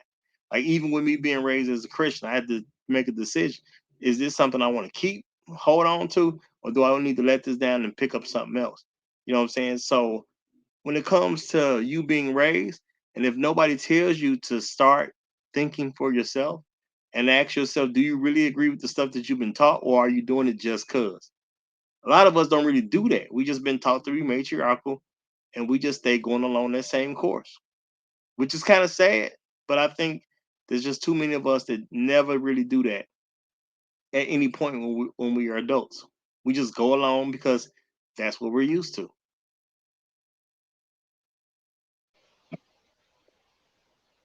Yeah. Yeah, well, let me get some shout outs real quick. Shout out to Charles Irby, Lord Zio, I think that's how you say that, King Eli, and Charlie Hustle. Thanks for coming to the broadcast. And just a reminder, I'm here every Saturday, Sunday, and Monday evening. And tomorrow evening show are to be very interesting because that show is entitled Lying is a Woman's Privilege. And this is basically centered around the Dasha Kelly CNN situation. And I haven't had a real chance to talk about Brittany Renner yet. So, yeah, I already got 8 likes on that broadcast. So that should be a very interesting one. you know, when you pre-schedule something, it's already got likes. I'm sure a lot of you are going to be here for that one, like you are be here for that one. Okay, GT Entertainment, what's going on? Uh, yeah. So, yeah, man. So, how do we? What do you suggest? And what do we start to suggest black men do about this? Since there seems to be okay, and I'm gonna throw a curveball at you since there seem to be so many of these so-called divestors, so many of the females willing to accept WS in their lives at any cost, even their own sanctity. How would you approach this as a black man who want to see black people loving each other? I mean, the way I'm viewing it, honestly, the women who are on that side of the fence, I just think they should be ignored. If you identify them as moving in that direction, just ignore the fact that they even exist. Don't do anything for them. Don't help them. There needs to be a punishment. If you are really that anti-black man, then it's okay for black men to be anti you. So we ain't gonna go out and do nothing to them, but we shouldn't be helping them in any kind of shape, way, and form. Once you identify that she views you in a negative way like that. Let them figure it out for themselves. Don't give them no friendly advice. Don't tell them where the tomatoes are. And if you're in a grocery store, don't do nothing for them. Just, I mean, even down to a somewhat petty level. If they drop something, you walking behind them, but you know they like that, don't pick it up for them. What you would normally do probably for another woman, she drop a bag or a purse or some kind of or a book or whatever. You reach over, or you reach down, pick it up, and hand it to the woman. Most of us are gentlemen like that. But if you know she one of those women, don't do nothing. She drop a book, it's just dropped. Keep on moving. Mm. Yeah, yeah, yeah, yeah. That's probably my sentiment too. Like if she's one of those adamant swirlers and she falls on her face and she she has to pick herself back up, even if there's a tooth on the ground. I mean, I don't want to see anything violent happen to these women. I don't. I mean, I'm just the kind of guy. Even though sisters do speak with such vitriol, I don't want to see anything bad happen to them. I'm just not going to. I'm not gonna proactively make sure something bad happens to you, but I don't have to help you either because you've already established yourself as the enemy time and time again. You let me know what your stance are with black men. So the fuck what? Well, whatever happens to you happens. You are not under the protection of black men once you decide this shit. Now, I will say this to some of the brothers: we do need to do a better job repping for the ones that do support us. I mean, sometimes we can make that mistake because we look at the majority of sisters on a broader scale because most of the women that we've dealt with, they're on that level of thinking. I mean, if you approach any of like I challenge any of you to approach your family members with this kind of thing and see what kind of reactions you get from the females. This Well, go ahead. uh, to tell the truth, Kev, two things. Some painful situations it can be quite a very it can be quite a gift from God, or not speaking in a religious form, but sometimes it can help you. You But going where exactly where I was about to go, Jay? I'll tell you some. I'll tell you something interesting, Kevin. We had a show one time on the Roger Report, and I was telling Black Google about this, but I don't have any vivid memories of my mom. I don't even know what she looks like. If I ran into her in the street, I couldn't tell what she looked like.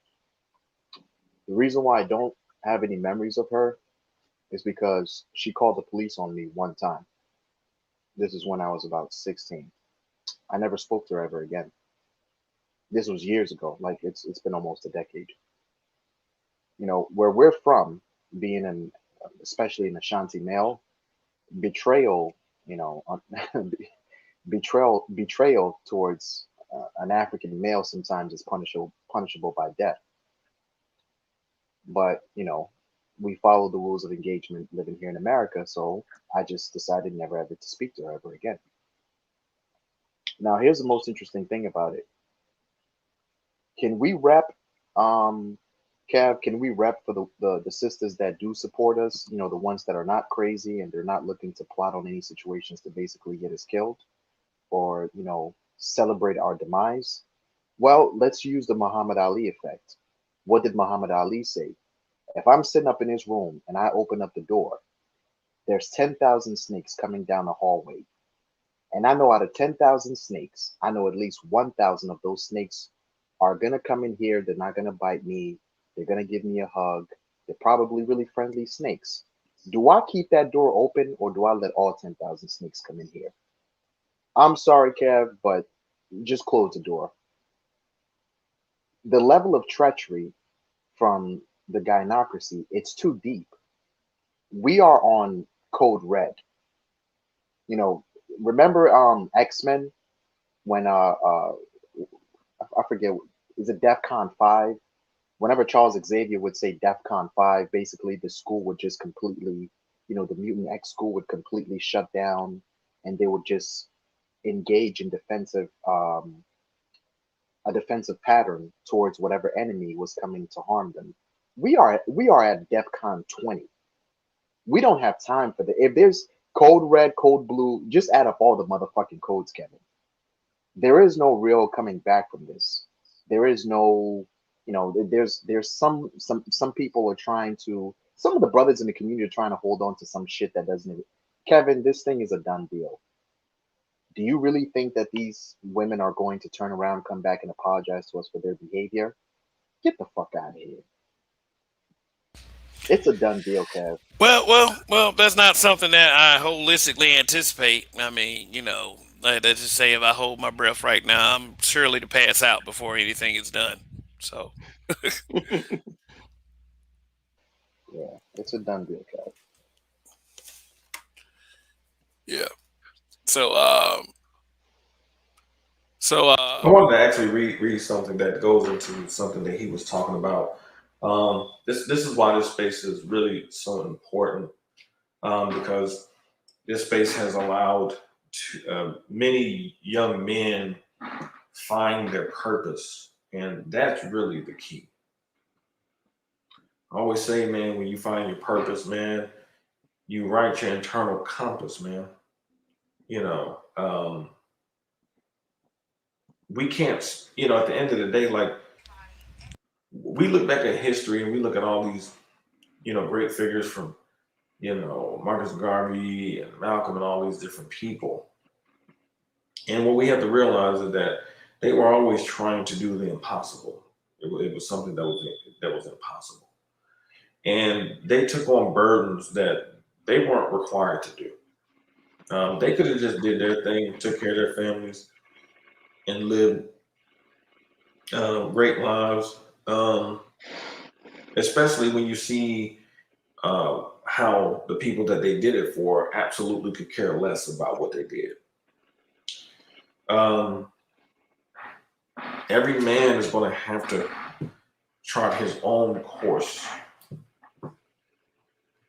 His productivity is going to be the mechanism that allows him to do so. We're seeing black men go just like the, you know, Moore's forefathers, men of years of old, men, go to distant lands and opening up new channels for black men to integrate themselves in these particular places. Um, these places are almost like satellite spots where when you get connected to the right types of men, you can come and just find different soil to be a part of to live out the way you're supposed to be able to live and be treated. I never forget when this Puerto Rican chick I used to deal with in college, and we, connected on Facebook years ago when it was early, and we were talking, and it was wild because she had told me, she's like, when I was dealing with you, she said, man, I didn't think I was good enough for you, and I was like, what? I mean, it was shocking to hear a woman actually say that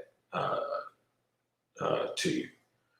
I mean, if you'd have seen how this woman looked, I mean, she was ridiculous. Um, and I'll never forget what she said. She said, there was nothing more that I wanted from you than to just be paraded around as your lady. That's all she wanted. And she said, but I'm not the woman that I used to be, that you used to know. She like, I'm not as good as I was.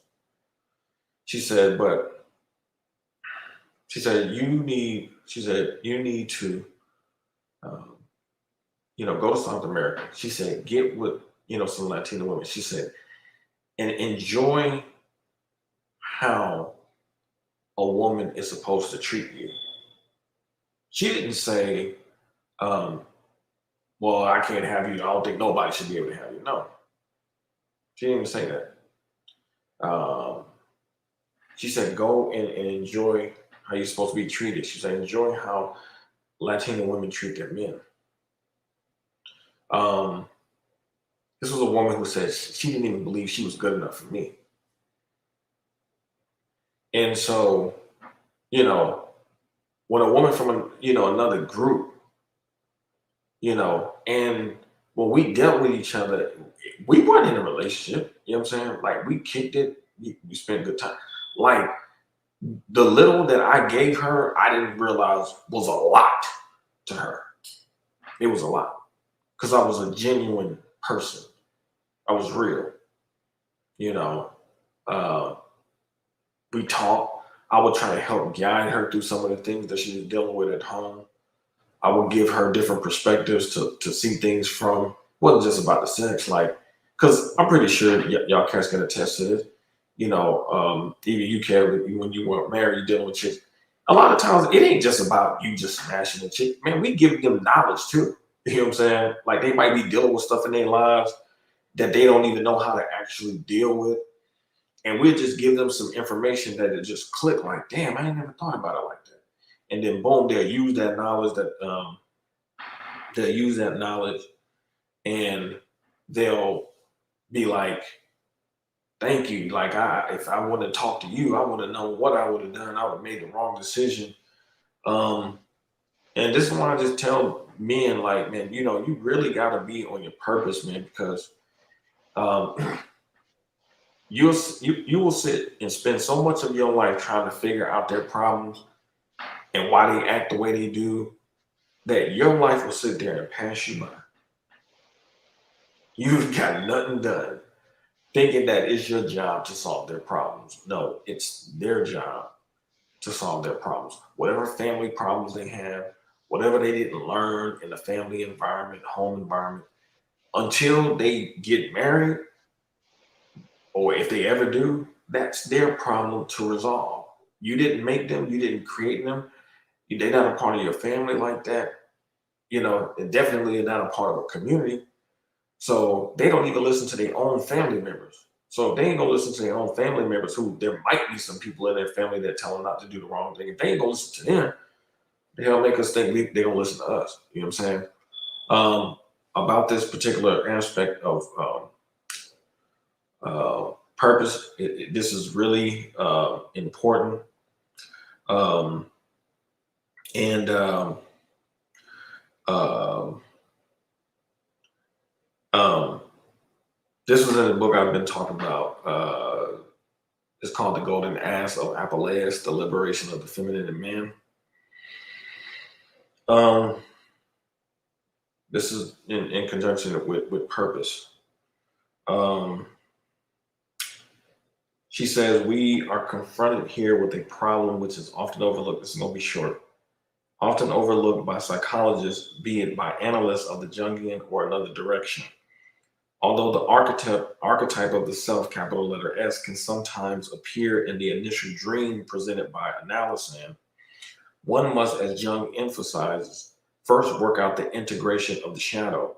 If one does not do this, then the ego is too weak and does not have enough substance to endure the inner process. One can compare it to catching a huge fish which one cannot land, and it disappears together with the hook. The more shadow aspects the ego can integrate, the more vital, substantial, and strong it becomes, so that at the decisive moment it can land the fish. The moral and ethical qualities of the ego are decisive, for one cannot lie one's way out. These are very simple facts which many people cannot accept, so their individuation is prevented. Life itself, for instance, bad fortune, can help to integrate the shadow and to strengthen the ego. I'm gonna read that one more time. Life itself, this is specific, I'm speaking specifically to you, Black men, because this is you. This is us. This is our story. Life itself, for instance, bad fortune, can help to integrate the shadow and to strengthen the ego. Being tortured by people in one's surroundings, your family, society, being persecuted by them, any kind of pressure such as poverty, help to strengthen the ego. I would say that regular work is the best remedy for all these females out here saying that $50,000 ain't enough, $60,000 ain't enough. Do not allow these women to tell you that your journey is worthless, because they don't know what it took for you to get to that 50, 60,000. For you, that 50, 60,000 could look like 600,000 based on the journey you came from. And you can always build upon it. This is a woman saying this too. I'm going to read that one more time. I would say that regular work is the best remedy. Jung speaks of it in his seminars, where he says that work is the means by which to overcome the mother complex and avoid being overwhelmed by the unconscious. Do y'all hear this shit, man? Work, purpose, when they're denying black men, oh, if he make for only $50,000, $60,000, he ain't nothing. They're trying to get you to tap into this negative mother complex. You're being, they're trying to put you back into a boy-like state emotionally, so you will respond to them like you will respond to your mother, or many black men have, and remain subservient to their mothers. This is why we can hear black men say, "Man, I'm 40 years old, I'm 50 years old, man, and I can't say certain stuff around my mama. Shit, my mama slapped me.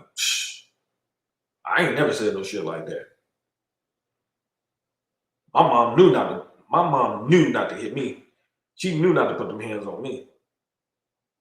I ain't make no threats, but she felt it because you're supposed to be respected. First of all, as a human, forget the racial shit.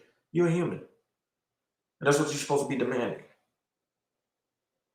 As a black man, you should be given the highest level of respect just because of what we have collectively overcome. But none of us thought that mothers and the women in our group will be one of the biggest obstacles that we would have to face as men. But unfortunately, or fortunately, for however you want to view things, it has become that. What you gonna do about it? Are you gonna let these females shame you out of your um, accomplishments because you allow them to be the naysayers on your journey to keep you from going from the 60,000 to the 100,000 that Roger talks about? You're gonna put you're gonna put you're gonna give them that kind of power over your life, somebody that you don't even really know. They ain't really hitting on shit. You're gonna let them invalidate your life and your existence like that? That would be foolish. But they need for you, women of that particular caliber, need for you to be subservient to them like you used to be towards your mother, or many still are, so they can have power over you. This woman here is saying, don't do it. This woman here is saying, do not do this. Be on your purpose. This is why I'm constantly saying, be on your purpose. Find your purpose. Because once you find your purpose, once you find your internal compass that puts you in a direction you need to go in for you, ain't nothing a woman can do. Nothing she can do that can throw you off your path, because you have that supreme focus on achieving your objective, because that's who we are as men. That's what we're built to be. If we're not that, most of the time it's because we were raised by a mother who prevented us from fully realizing and self-actualizing our best version of ourselves. So it's not even natural. It took a mother to cripple you, and you basically have to put yourself together to get beyond that, because you need your masculinity more than you need your mother.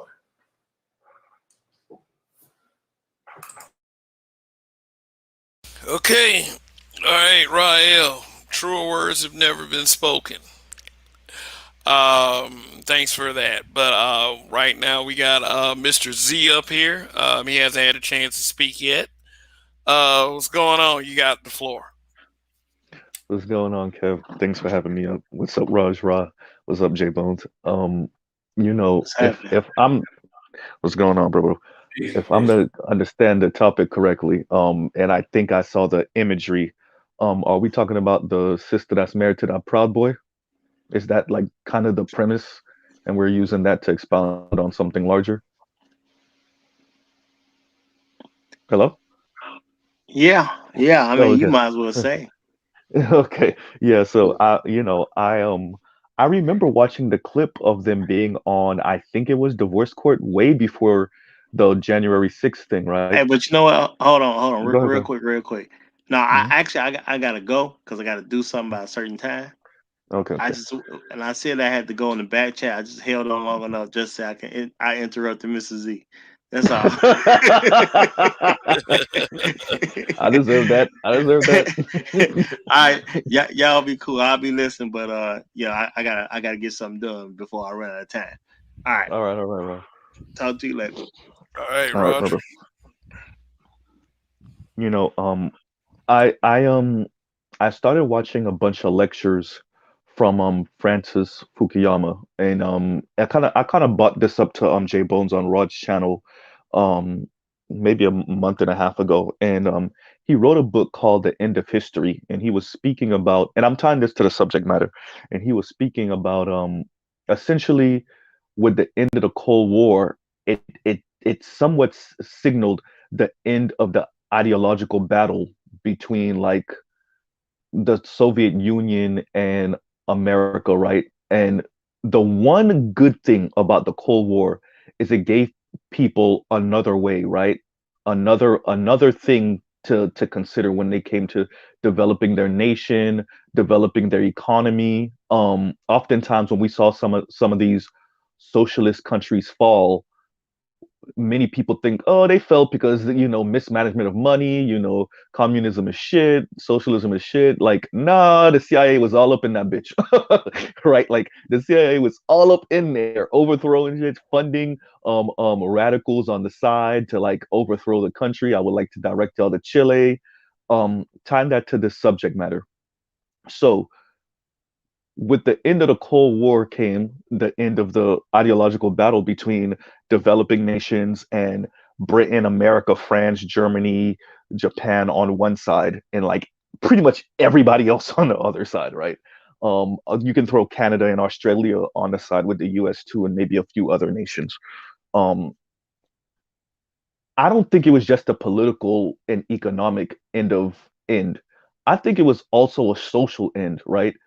I think when you freeze frame that, everybody stops fighting, and y'all, one of the phrases I like to use, white supremacy. Everybody was just like, fuck it, okay, ain't no more fighting this shit.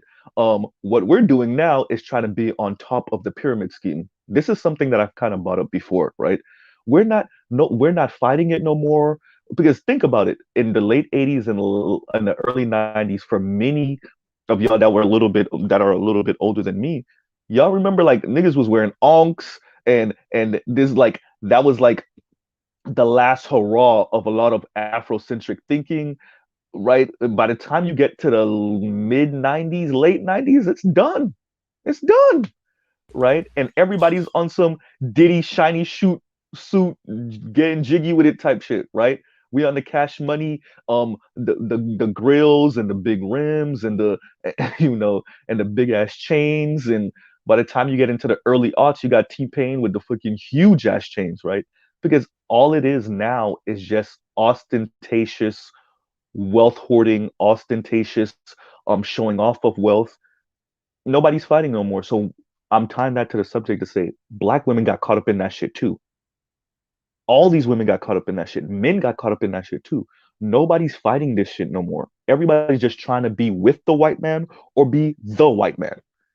Ain't nobody trying to overthrow white supremacy like that for the most part. Outside of small circles, like maybe you got brothers over here talking about the shit. You got other people who really got white supremacist foot on their neck around the planet talking about it. But for the most part, people are just trying to be like the white man or be with the white man. And this one thing, and I stress this to y'all, is not exclusive to black women.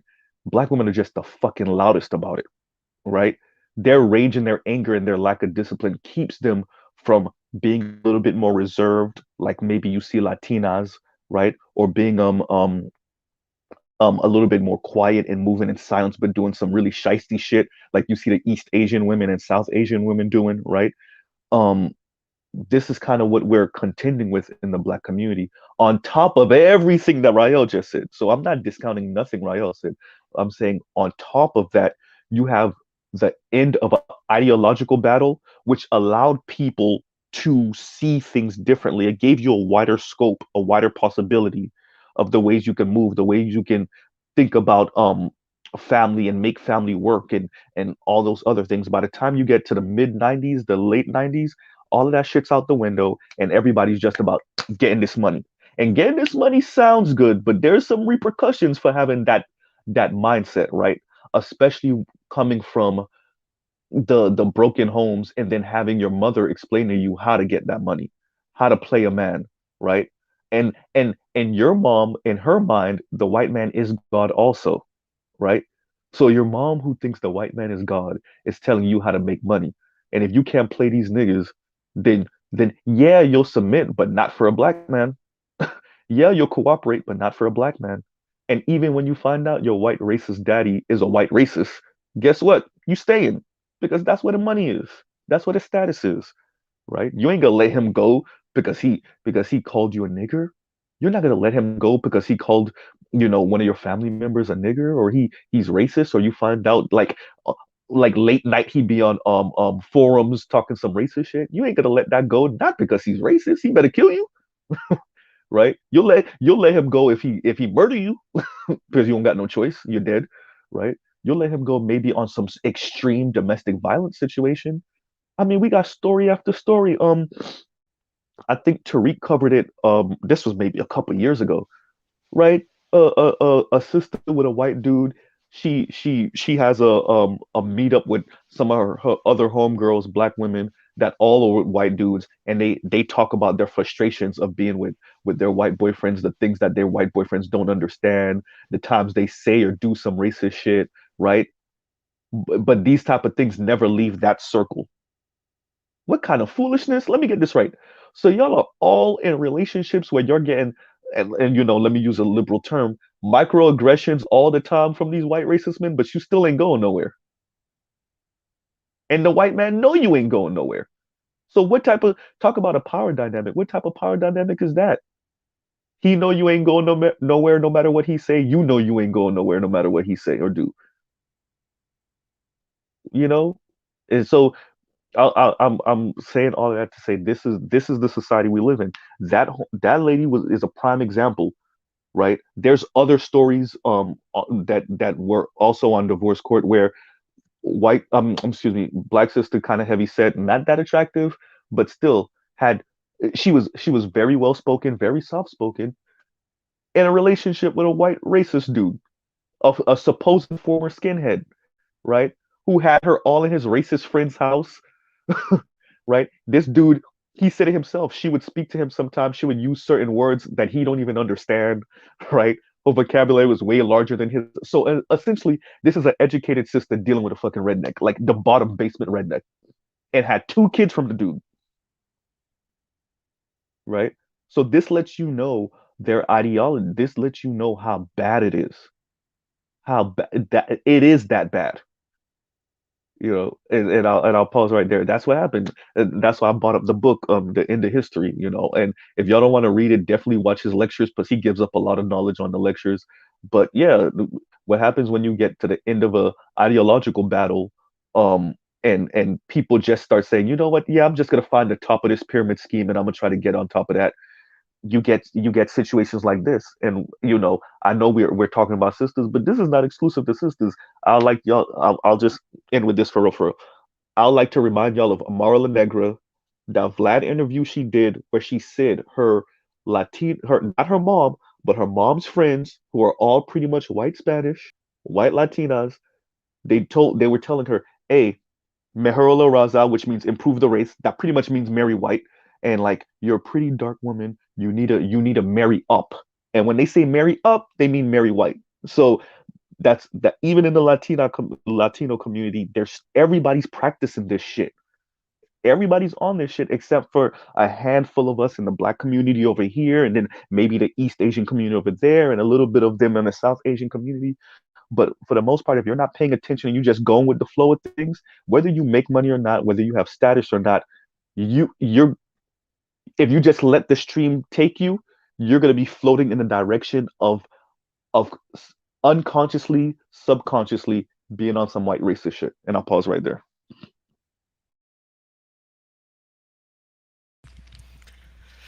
Well, I don't think they mind being on that white racist shit at all. I think the one thing that black men are guilty of is being very easy on sisters like this, almost to the point of amusement. So they can get away with these attitudes all they want.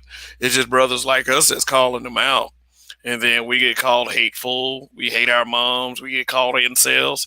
We get called all kinds of shit. So the guilt of this attitude running rampant may belong to the brothers for putting up with it in the first place. Like there's some type of guilt that goes along with that. Kev, I'll let me bring this up for a second or two.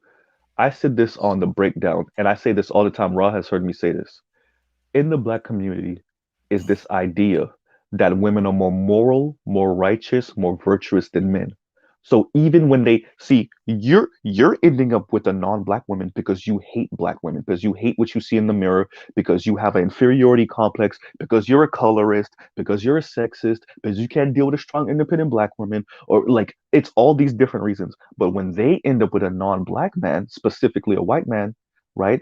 It's because they tried so hard with black men, and black men are so difficult, and black men are so sexist, and black men are so patriarchal, aspiring patriarchs.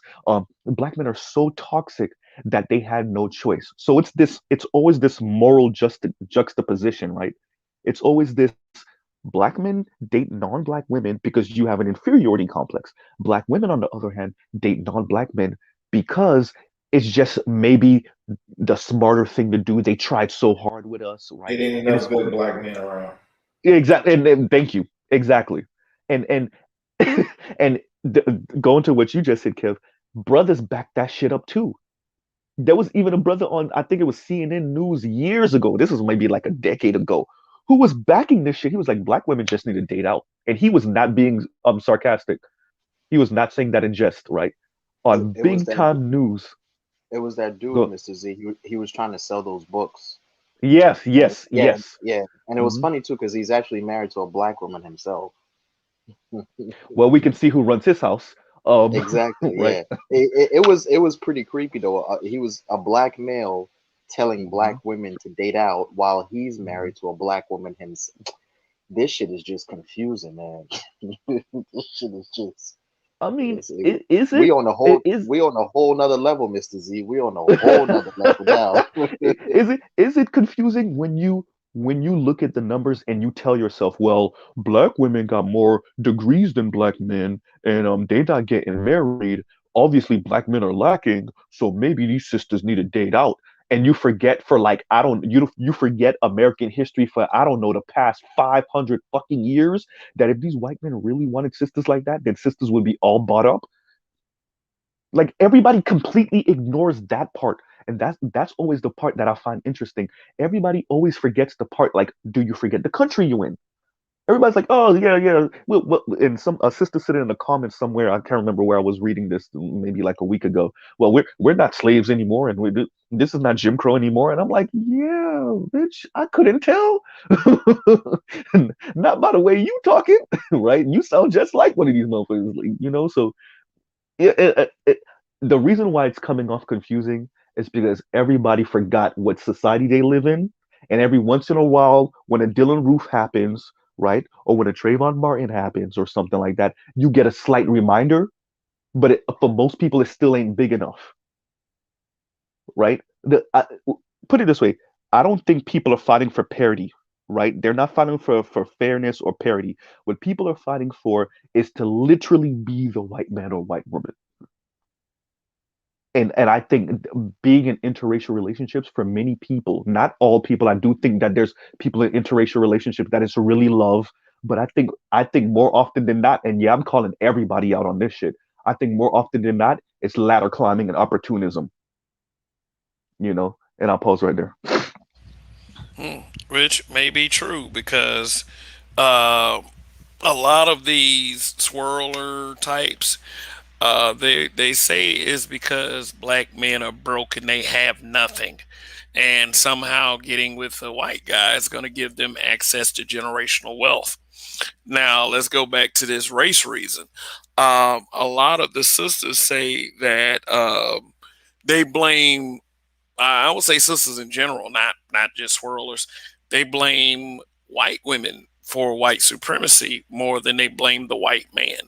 And the reason being is because she's the mother of white supremacy and she taught the white man to be a racist. And my response usually to that is, well, his damn daddy taught him that shit too. But that's that's just another, shaming point that they try to bring up, in order to justify why they do the things they do and why you should do exactly what they tell you to do, which is stupid shit for anyone that's listening.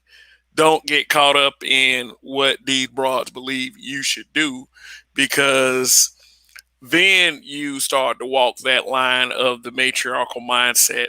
Oh, I better do this and this and this, to coddle her feelings, or to be tricked into a position of quote unquote racial preservation. Let me tell y'all something. Black people are never going away. I'm going to tell you that. If a black man sticks his dick in a white woman, and he comes out with a sandy color hair kid, somewhere down the line there's going to be a dark skinned person. That gene does kick in. Black people aren't going away. So this whole racial preservation thing, that these BWs try to push, this racial preservation they try to push on black men, is really no use in it, especially if they're not going to do it themselves.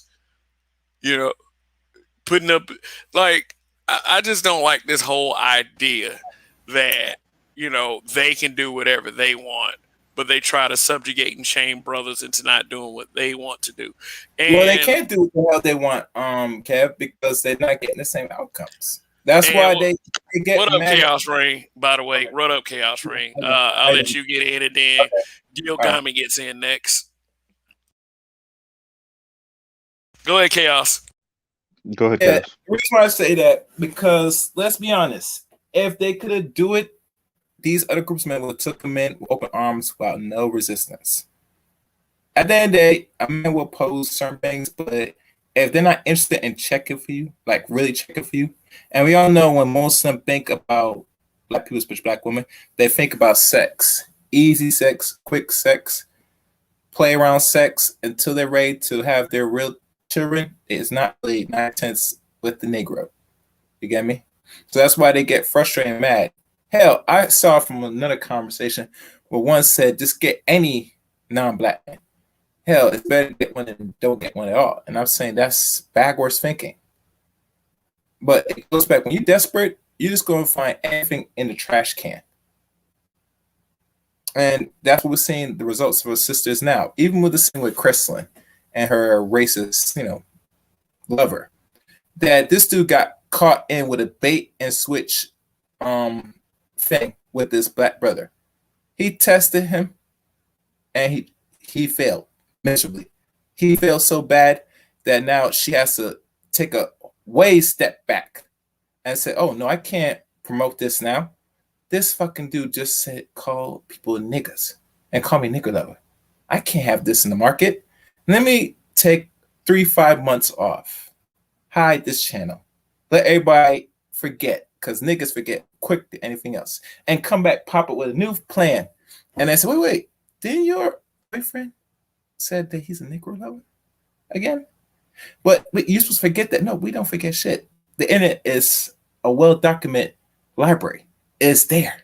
You can find it. Search for it.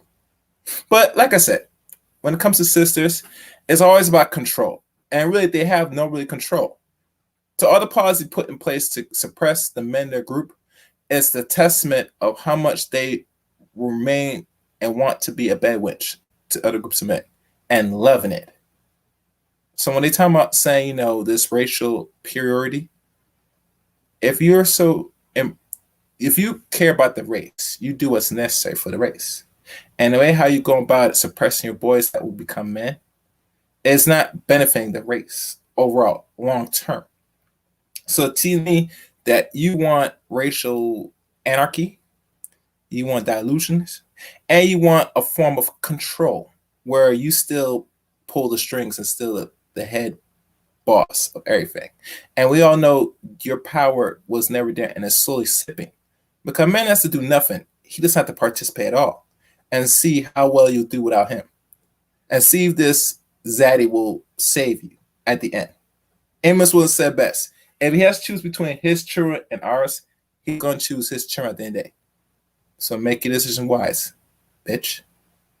Go ahead. All right, you heard that. That was Chaos Rain. Yeah, making some good points. Shoot. So thanks for coming up, bruh. And sharing your thoughts once again. Your presence is appreciated. But Gil Gami, you got the floor. So, greetings to Kev, greetings to everyone on the panel, Hael, Mr. G, Mr. Z, I mean, and J Bones, everyone. What's going on, Gilgam? Good evening, So, Joe. Hello, Guillaume. so, uh, so, as I wrote earlier, I think indeed that because of the dynamics of in the United States, the history of slavery, that indeed you can observe that black women tend to have some sort of collective Stockholm syndrome, if you can say. And then they tend essentially to, and they have the tendency of women to associate with power has been perverted to the highest extreme, I would say, when it comes to the ADOS black women. And sometimes you often say that you have problems with convincing your own brothers that indeed black women in the states are essentially white supremacists, or that they actually find great benefit into the white supremacy dynamics, but they just don't like their positioning in which they are. They would actually prefer to be at the white woman's position. I find it somewhat strange that some of you, well, in the United States, can find it hard to understand that, which because this is something myself here in Canada I have observed. Even when observing the conscious black community, even in Canada, even myself, I observed the infiltration of feminist mindset, and I tend to observe that even here the sisters, when they observe the dynamics, they tend more and more under the cover to side with the white supremacies, even here in Canada. So I find it kind of strange that even brothers in the US have trouble understanding that kind of dynamics. But I also partly understand it because this is something that I had trouble to discuss with my brothers, even here in Montreal. And the only one with whom I could actually discuss this kind of subject was it's an Asian brother from Haiti who lives also in Montreal. He's also part of the conscious community, but he has criticism towards the so-called black conscious community because he observed the same negative aspects that you have in the United States. You see people try to show off, but they don't actually have content. And when they try to point out that the women have a certain dynamics, a certain behavior in which they tend to absorb the benefits of white supremacy, but they tend to rise above black men, many brothers tend to shut him down. And then he found that it would be more interesting to not talk about it, but move undercover, because he notices that even black men can become their own enemies when you try to present them truth that they consider to be much uncomfortable. So that's what I have to say for the beginning. Thank you.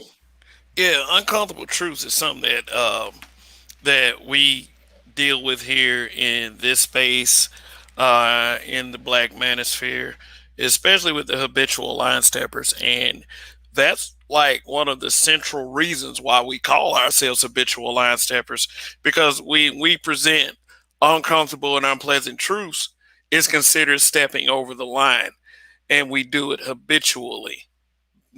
Thus the habitual line steppers. Yeah, so Gilgami, thank you for providing info that gives levity to the name of our particular faction. And that's true. Like, yeah, I think that's very true for us across the board. I definitely, you can trigger women a lot faster with it. And, if you don't believe me, like I gave a challenge to a lot of you earlier, go to your family members with these conversations. See the look the men give you as opposed to the look the women give you. Some Hmm. of these men are going to Mm, simp out. They are Yep. going, that is mm, just how it is. They are going to simp out, even if you are giving some truths, dropping some bombs like that. They won't accept it. But when the females get triggered, is it it it it really gives weight to the statement of not accepting uncomfortable and unpleasant truths. And I think that's a major problem in our community. Is that, and I always say this: you have to be consistent with bullshit. But if you deal with the truth, you're only going to have to deal with it one or two times. you know, and people don't think that, they think it takes a lot of effort to deal with unpleasant and uncomfortable truths, but it really doesn't. Now, let me tell you about an uncomfortable and unpleasant truth. A lot of our women are just gone, and they're not really our women. I say our women because we share the same skin tone, skin complexion, skin color. They're not truly ours, and they've been trying to let us know that for the past few decades. So Mhm. but the basis of doing a broadcast like this is to highlight the hypocrisy. I really don't believe in my heart of hearts that black men are as bad as black women when it comes to racism and dating out. Most black men, even the one that really are public, like the celebrities that date out, they still love their people. They love their people. Like they still want to do for our people. They want to be philanthropists like Robert Smith, or they want to be entertainers providing joy and laughter like Alfonso Ribeiro and Donald Glover. Can I speak to that Unfortunately, real quick, Kev? go ahead. Um, I some of the people in this room might know. You might have even listened to it, Kev. I went at a certain somebody on my channel, right? And the reason I never told anybody the real reason. It was a video that she posted where she was laughing and making jest of a white dude. Apparently, his in college. I think he might have went to UCLA or one of the colleges on the West Coast. His girlfriend, white girlfriend, cheated on him with a black dude, and he was talking to his mom, and his friend was recording him, and obviously all type of niggers was coming out and everything, and he was using all the stereotypes of, like this dude, this black dude don't got no future, blah blah blah, and she cheated on me with this guy. Mind you, the white boy cheated too. He cheated, and I guess this was her way of getting him back. And the black woman was making fun of that and thought it was funny. And if you went through the comments, there were supposed black women, black girls and black women that were like, "This is beautiful. This is the type of white man I want." We've gotten that far, y'all. Yes, you heard right. This was sparked by something Gyogami said, which is like, sisters are like low key, not even low key anymore, high key. There are a segment, and I wouldn't say this is all black women. I don't even think this is a majority, but there is a segment, a loud ass segment, that are actively looking for white racists now. That's how far you've gotten, That because they that they go ahead, go ahead. that my bad, Mr. Z, but that Hmm. UCLA situation when it happened, right? Hmm. The worst thing that we never even noticed about it is that the white boy kept on saying something very, very interesting. He kept Mm. on saying, "How dare you cheat on me with this N word who Yeah, has no future yeah. and nothing going for him?" You Hmm. understand what I'm saying? Yep. But the comment section, it was just completely ridiculous. I've never Hmm. seen such an abundance. And you know what the scary part is, Mr. Z? Mm. Notice how many young black women were in that comment section. Yeah. I'm talking 16, Yep. 15.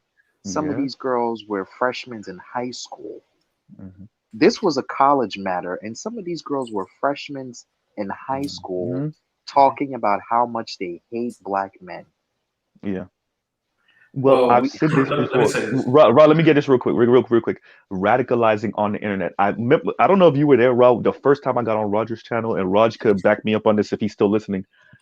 The internet allows us to get in our silos and regurgitate hurt boy, hurt girl stories to each other. It allows racists to get together. It allows all different groups, positive and negative. But the negative part is not just some Alex Jones conspiracy theory shit. It's people that, and this is frightening. Some of these girls are virgins. Some of them haven't even kissed a boy yet. You talking about a 14, 15-year-old who hasn't done nothing sexually in her life yet. But she know black men ain't shit though, because she may not feel desired in high school or wanted in middle school. And that alone is enough to find some of these channels on YouTube and just live on these channels. And if you ever click these thumbnails, you'll see they're subscribed to nothing but this bullshit. That's all they're subscribed to is Yeah. hair shit, nail shit, swirler and divester shit. Nothing about what's going on in the world, nothing political, nothing, so none of that, right? So it all if all you do all day is go to school, come home, sit down and surf your favorite YouTubers, and your favorite YouTubers don't do nothing but talk about this shit all day, you're by the time you 17, 18, you are pretty much a chocolate dip white supremacist. And Well, I'll Yeah. pause right there. Go Yeah. ahead, Raw. Yeah, go yeah. ahead. Mhm. Let me speak to this real quick. And I'll let Ryle go. Mark Wahlberg was scrutinized a few years back because he was trying to get a business license for his Wahlburgers chain, which eventually, got off the ground. The Yep. reason being is because right before, like a year or so before Marky Mark and the Funky Bunch hit, he Yep. was convicted of a racist attack against an Asian kid, but he also attacked black kids like that as well, shouting N words at them. The attack on the Asian kid resulted in the kid losing an eye. Yeah, he was And for blind. that, Mark Wahlberg caught a felony. Now, since then, he has apologized, blah, blah, blah. Of course, they're going to apologize for doing egregious shit. And if we had known this about him right before Marky Mark and the Funky Bunch dropped, there would have been no Mark Wahlberg, period. Or maybe there would not have been a Mark Wahlberg because WS always finds a way. And it definitely found a way for him. Now, when they posted this story on DL Hughley's Facebook page, like I've been following that one for a while, and not to say ever since the whole Hillary Clinton presidential run thing, I've kind of looked at DL Hughley a lot differently. But his Facebook page is basically run by these feminist type swirlers. Now, when they posted that story, there were all kinds of BWs in the comments giving him passes. Hmm. Oh man, I don't care. I ain't mad at him. I know he done slept with like plenty of black women since then. That seemed to be their only concern. That seemed to be the oh Wow. he done slept with some black women since then. BGS I wish showed us that already. He already showed us that with those interracial with those mixed babies stat that he dropped on us a couple weeks ago. That's all they Yep. really are concerned about. I'll pause Look, right He there. was he was okay. talking about. Let me respond to this. This is definitely a female. yeah, Uh, I've seen them before. uh, Breathe fine light. I guess that's what this says. Black men are the traitors. Not why not be honest about it? See, this is the next point I was getting to. Y'all bitches are too inundated by things like the color purple and all this black men ain't shit content like Tyler Perry has been putting out. I've seen the social media pages. There are numerous amounts of them. How are black men the traitors when you publicize your disdain on a regular basis? How are black men traitors? We're still having babies by black women. I'm married to a black woman. I have a black child. I preferred it. Hell, every black man in my every like just well, I will say we're not all perfect, but black men I associate with and black men in my family take care of their families. See, the problem is y'all wanted to be sluts and hoes, give pussy out of both legs, and expected a black man just to say, "Hey, you know what? Fuck it. You don't have any morals. I accept you just because of your skin color." But what did you accept? What did you want out of every black man? You wanted bags of cash and fucking silence. No respect whatsoever Once to again, to I'll a tell the black young man lady. based on the weight and the merit of him being black. But you want black men to treat you 15 times better, or you call them traitors. You publicize your bullshit. Yeah. So get the fuck out of here with that. Once again, I'll tell the young lady, if we're going off of loyalty based on sex and interracial mixed children and whatever, the stats and the data's already out. Y'all the ones having all the mixed kids. Like that's a fact. So you can, I don't understand how young people, if you're like in your teens or in your early 20s, I don't understand how you're using old 1990s and 1980s stereotypes and language about a lack of black male loyalty. The numbers are out, and in actuality, who's having more mixed children, who's out here having more interracial sex, it's y'all. So now that we have that, you still saying this? I know you're not in your 40s or 50. I hope you're not in your 40s or 50s. That's Man, let me desperate. tell you That's something. A lot of them, loser talk. look, a lot of them, like I've noticed on these swirler pages and in these Facebook groups and in this Twitter. If you look at their Hmm. profile picture, they're either weave heads Hmm. who got pig filters like the old cat or the plant pig filters, or they're very round, rotund, middle aged to older women. Looking I like mean, a like whole eight ball. the big chunky single ones, they're the worst. They're the absolute worst. They promote this swirling thing, but don't Shout out to nobody Lonnie want Love. them. Oops. Don't nobody want them. I mean, Yeah. they promote that shit they against black men. Now you saying now that there are younger women out there that are not even college age yet spewing that shit, and Yep. and like I said, it's because of all the black men ain't shit content that's out there. Well, Now, what you're seeing, gentlemen, is a result of when you've been raised by one parent for the last 40 years, where parents like the mother has been lazy and complacent. You let your children sit there, watch and read, and not read, but watch mostly media and internet, and now it poisons their minds to think of what is reality. A lot of them have not read a motherfucking book on actual history and today. If you only point a finger that black males entirely are the traitors, if that is what you want to state, then you got to put it as its tie as a whole. What role not only men but also women play as well, because it takes two, not one.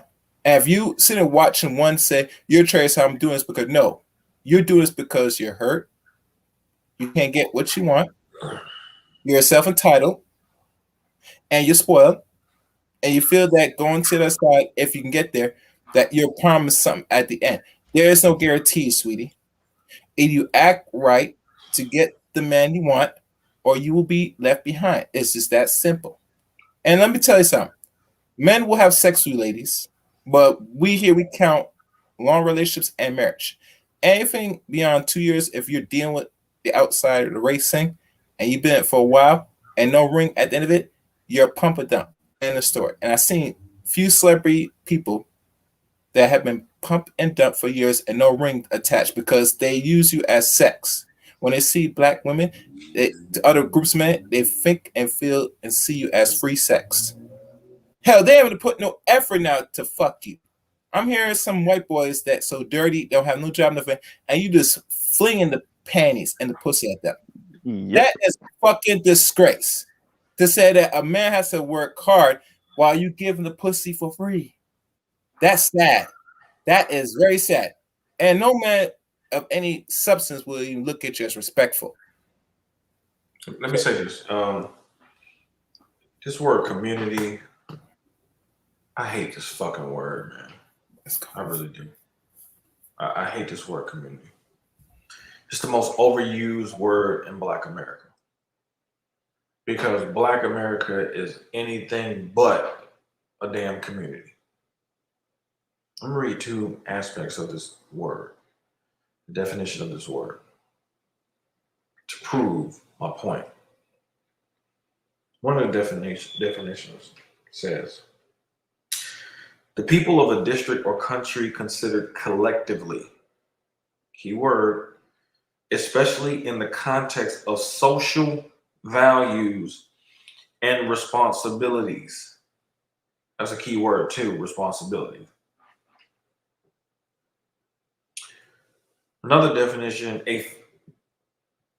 a feeling of fellowship with others as a result of sharing common attitudes, interests, and goals. I said earlier, the black female, she wasn't trying to get married. She knew what the rules are. She know marriage. She know the definition of marriage. Part of that is submitting to the man's mission. And the reason why I know they know this, because every time when I hear a woman say, she refers to a man as a partner, I always ask them, what direction are you going to lead the family in? Since you're a partner, what direction are you going to lead the family in? The man he's going to follow you. So what direction are you going to lead the family in? And to a point, every single time I've asked this question to females, they don't have an answer. And I ask them, how are you going to be a partner to a man when you can't even lead the family in a proper direction? You don't even know which direction that the family should go in. How can you be a partner? If you're a partner in a business, if something happened to one of your partners, you could pick up the slack. So you can't even do that. This we're talking about basic fabric type stuff. Like we have read a lot about racism and the past and Jim Crow and stuff like that. But let's keep it real. Have any of us ever felt that shit in our life for real? Nah. Ain't nobody up here felt none of that shit like that. Have you felt racism in your life? Or have you felt black female fuckery in your life? You felt black female fuckery way more than you felt some goddamn racism. This is not a community. You cannot be anti-family in the black community.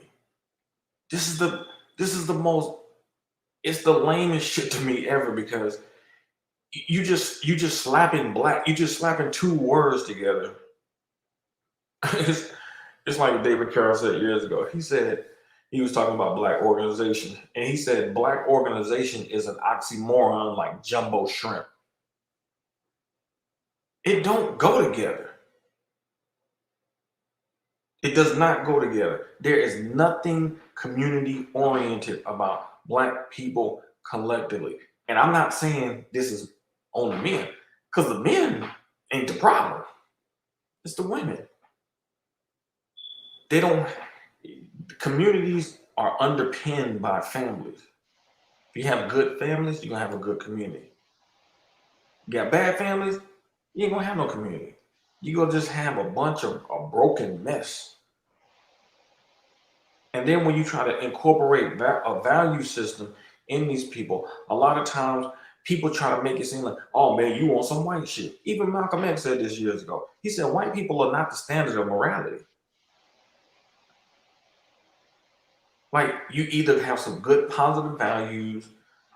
When people think family, people think of values that are going to actually protect the interests of the people in the family. When you try to do that in Black America, people say you're trying to be white. My dad's mom told me years ago, when they were coming up, and they was coming up during the 30s and the 40s and the 50s, during that time. She said there were black people in the communities that they were in, and these were supposed to be some of the good times in terms of black people being together.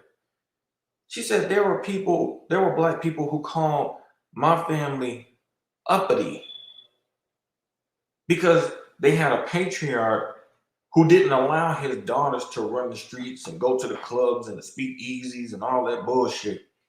He didn't allow them to do type of shit like that. Didn't allow his sons to be out there on some silly shit either. They were uppity. This is a term that racist white people use to put black people, let me not say black people, black men in their place. If you're intelligent, you gotta hold it back. This is exactly what this educated lane bullshit was about. This was black females trying to hold back intelligent black men like racist white people had done. I have seen situations where I have seen credentialed black men be asked to take down You know how y'all go on if you've been on interviews and you go into an interview and you see the person's school, graduate, their degree on the wall or on the desk or something showing what school they went to. Their accolades. Yes, I have seen situations where there have been whites who are so intimidated by black men's success, they didn't even want black men posting that shit up on their walls in their offices. Wow. So you're saying a black man can post a success on the walls? Hold on. The same type of unwillingness to accept that success in black men, that educated lame argument was the same thing. Because that educated lame argument was basically women's way of saying, I'm not qualified to get this particular man, but I can't say that. So I have to dehumanize him to make it seem like there's no good black men around. So I can have the excuse to keep banging the pookies, and then the pookies ain't gonna do shit for me. And then I get to blame the pookies for not being strong enough. So I get to win either way. I get to walk away on the surface a victim, but really a willing participant in the stupid shit that I'm actually complaining about. So Exactly. Hold on, Rael. If well, you actually let me cut in real quick and explain what Rael is saying. I have a friend. I have a friend that graduated with Most of us here know Swim Champ. Um. I have a friend that graduated with Swim Champ.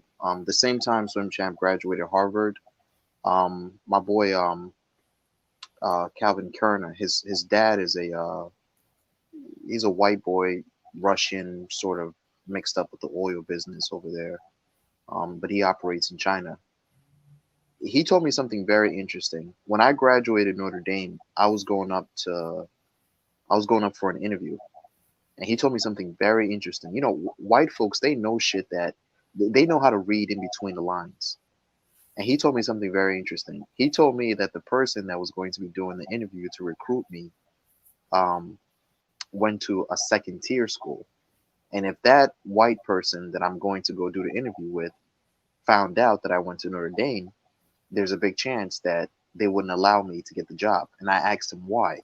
This is from a white person's mouth. He said, they will feel intimidated knowing that you, as a black male, went to a school 10 times better and he couldn't get in.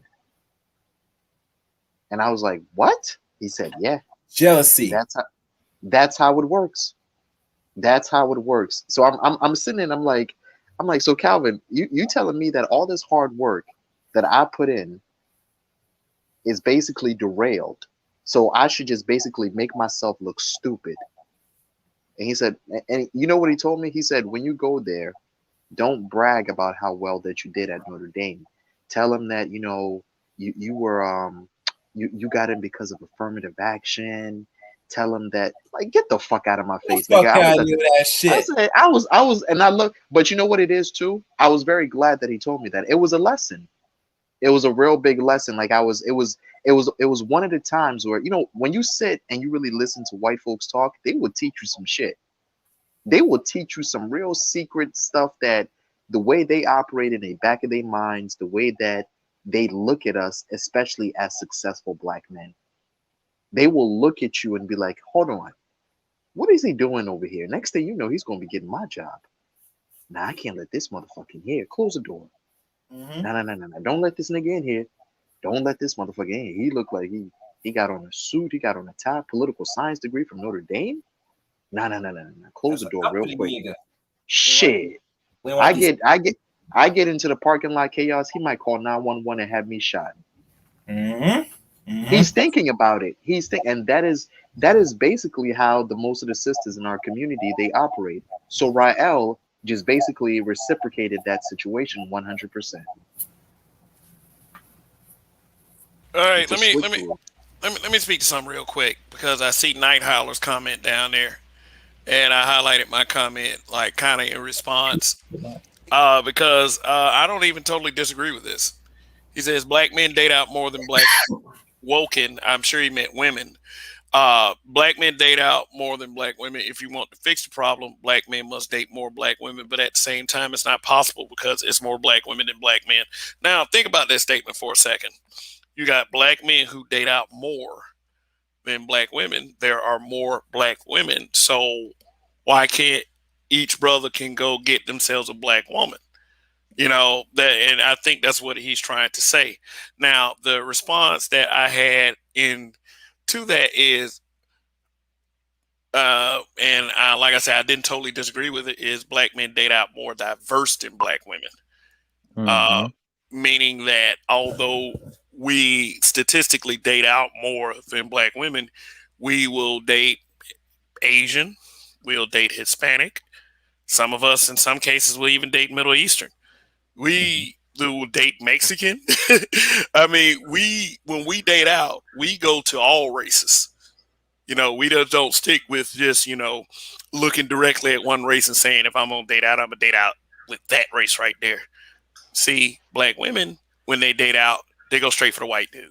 Straight to white dudes. Yeah, they will publicly Well, all the data decry their shows that. love. What? Yes, yes, All the hmm and data Yeah, show that. Yeah. yeah. Statistics show that Yeah, I'm 100. yeah. just So sick so of Night these Howler. people. So let me finish. Go ahead, go So ahead, so man. Mm-hmm. so Night Howler. When I look at your comment, it was not to have an immediate knee jerk reaction. What you're saying, I believe, is in fact true. So kind of like down in that chat, kind of take it easy on some of the folks. I see y'all roasting some people, and that's cool because stupid people they sure do run a risk of coming here with stupid shit. So Mm-hmm. I'm proud of this chat for that. I just want to give y'all a little commendation down there for holding it down over here. But Well, the, yeah, go ahead. the thing is that I'm pretty much sick and tired of people telling black men what black men need to do. Black men collectively have withstood a lot of damn odds. There are people, man, who have who have been completely annihilated. They don't even exist no more on this planet. So the reality of the situation is that this is not a comic book. This is not a video game where you get extra men. You know what I'm saying? You make the wrong moves, you out of here. Boom, it's over with. You know, and people just really need to step the fuck back off of black men and look at what their female counterparts are talking about and looking like. I mean, we got these motherfuckers out here looking like fucking witches on goddamn Halloween out in this motherfucker.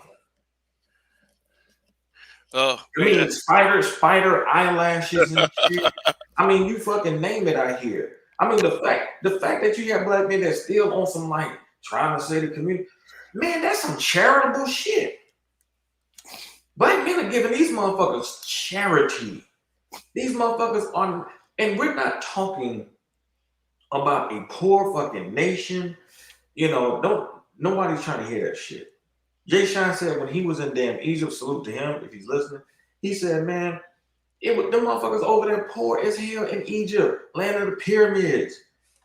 He said, and man, them men get ultimate respect and submission. Man, we helped build America. They comfortable. When them white folks built them projects, man, them shits was brand new. Them wasn't no broken down buildings. They turned that shit into some broken down shit. But that shit wasn't tore down. Man, they been living good over here compared to most women in the world, including a lot of white women. Look at them poor ass white women in Eastern Europe. Go back in the 60s. You know what I'm saying? Them motherfuckers live, I mean, rough.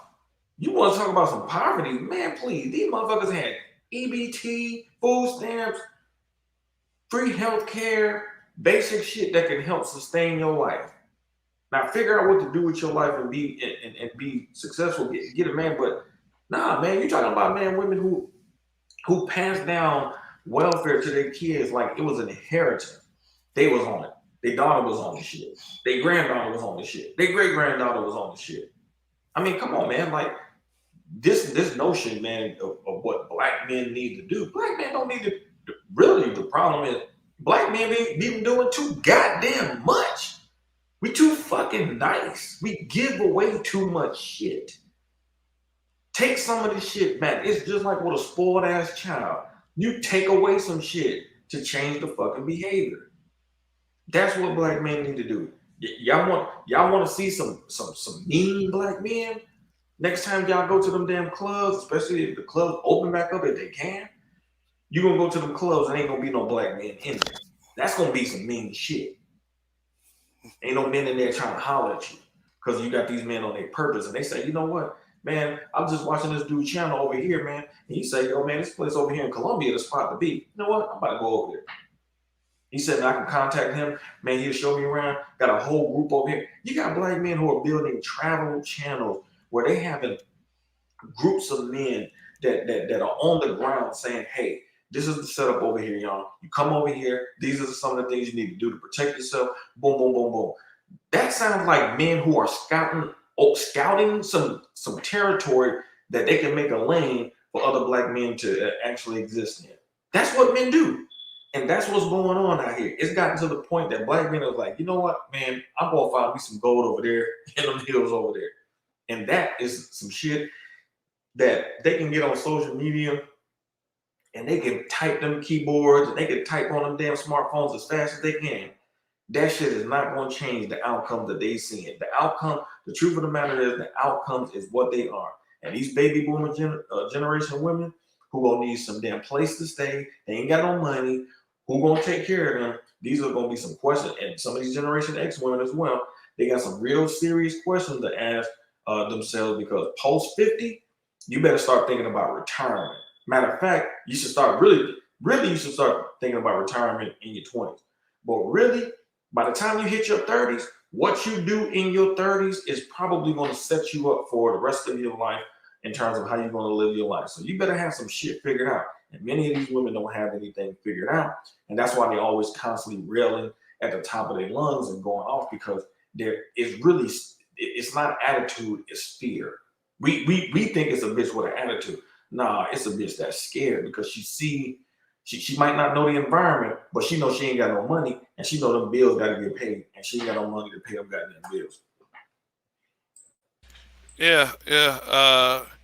All right. I just having right now. I'm having a nigga stop crying moment.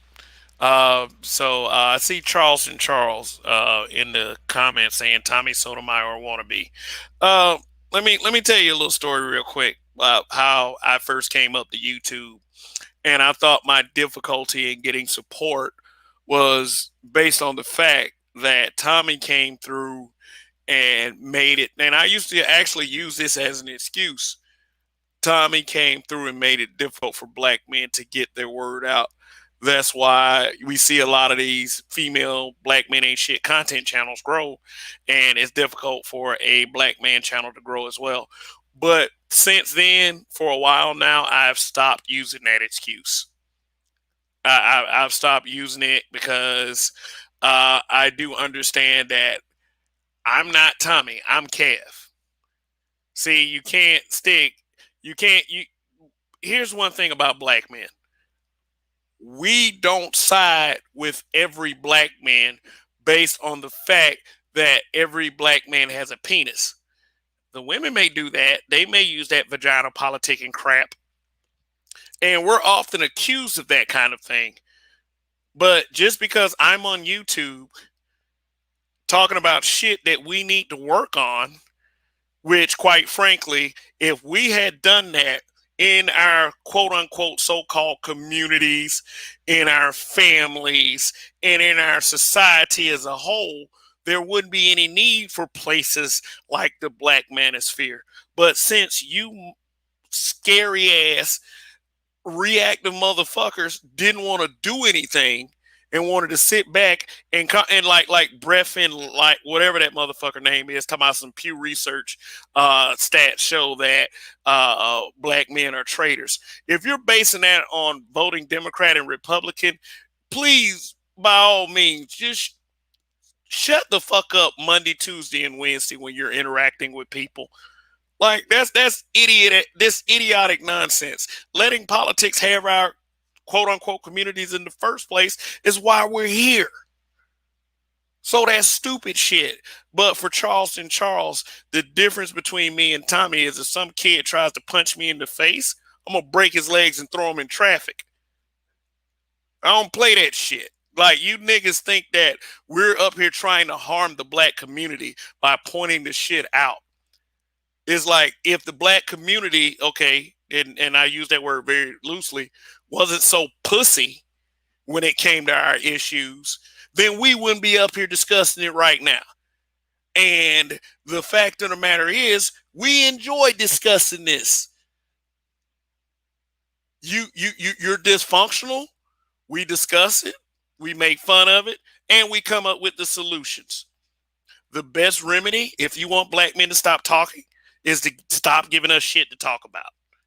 Ain't nobody a Tommy Sotomayor want to be. I think I'm 5 inches taller than he is. So, hey, I don't want to be that guy in Hysterical. any way, shape, or form. So, like, just get the fuck out of here with that shit. All black men don't like all black men, like black women seem to like just about all black women or all women in general. So, whatever.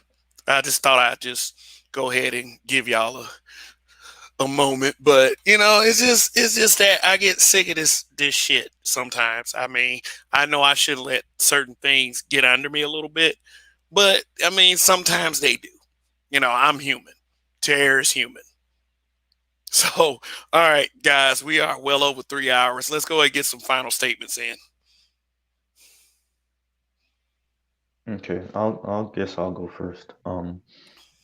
You know, it's this thing, we need this, right? This is a good example of what we're talking about in the Black community.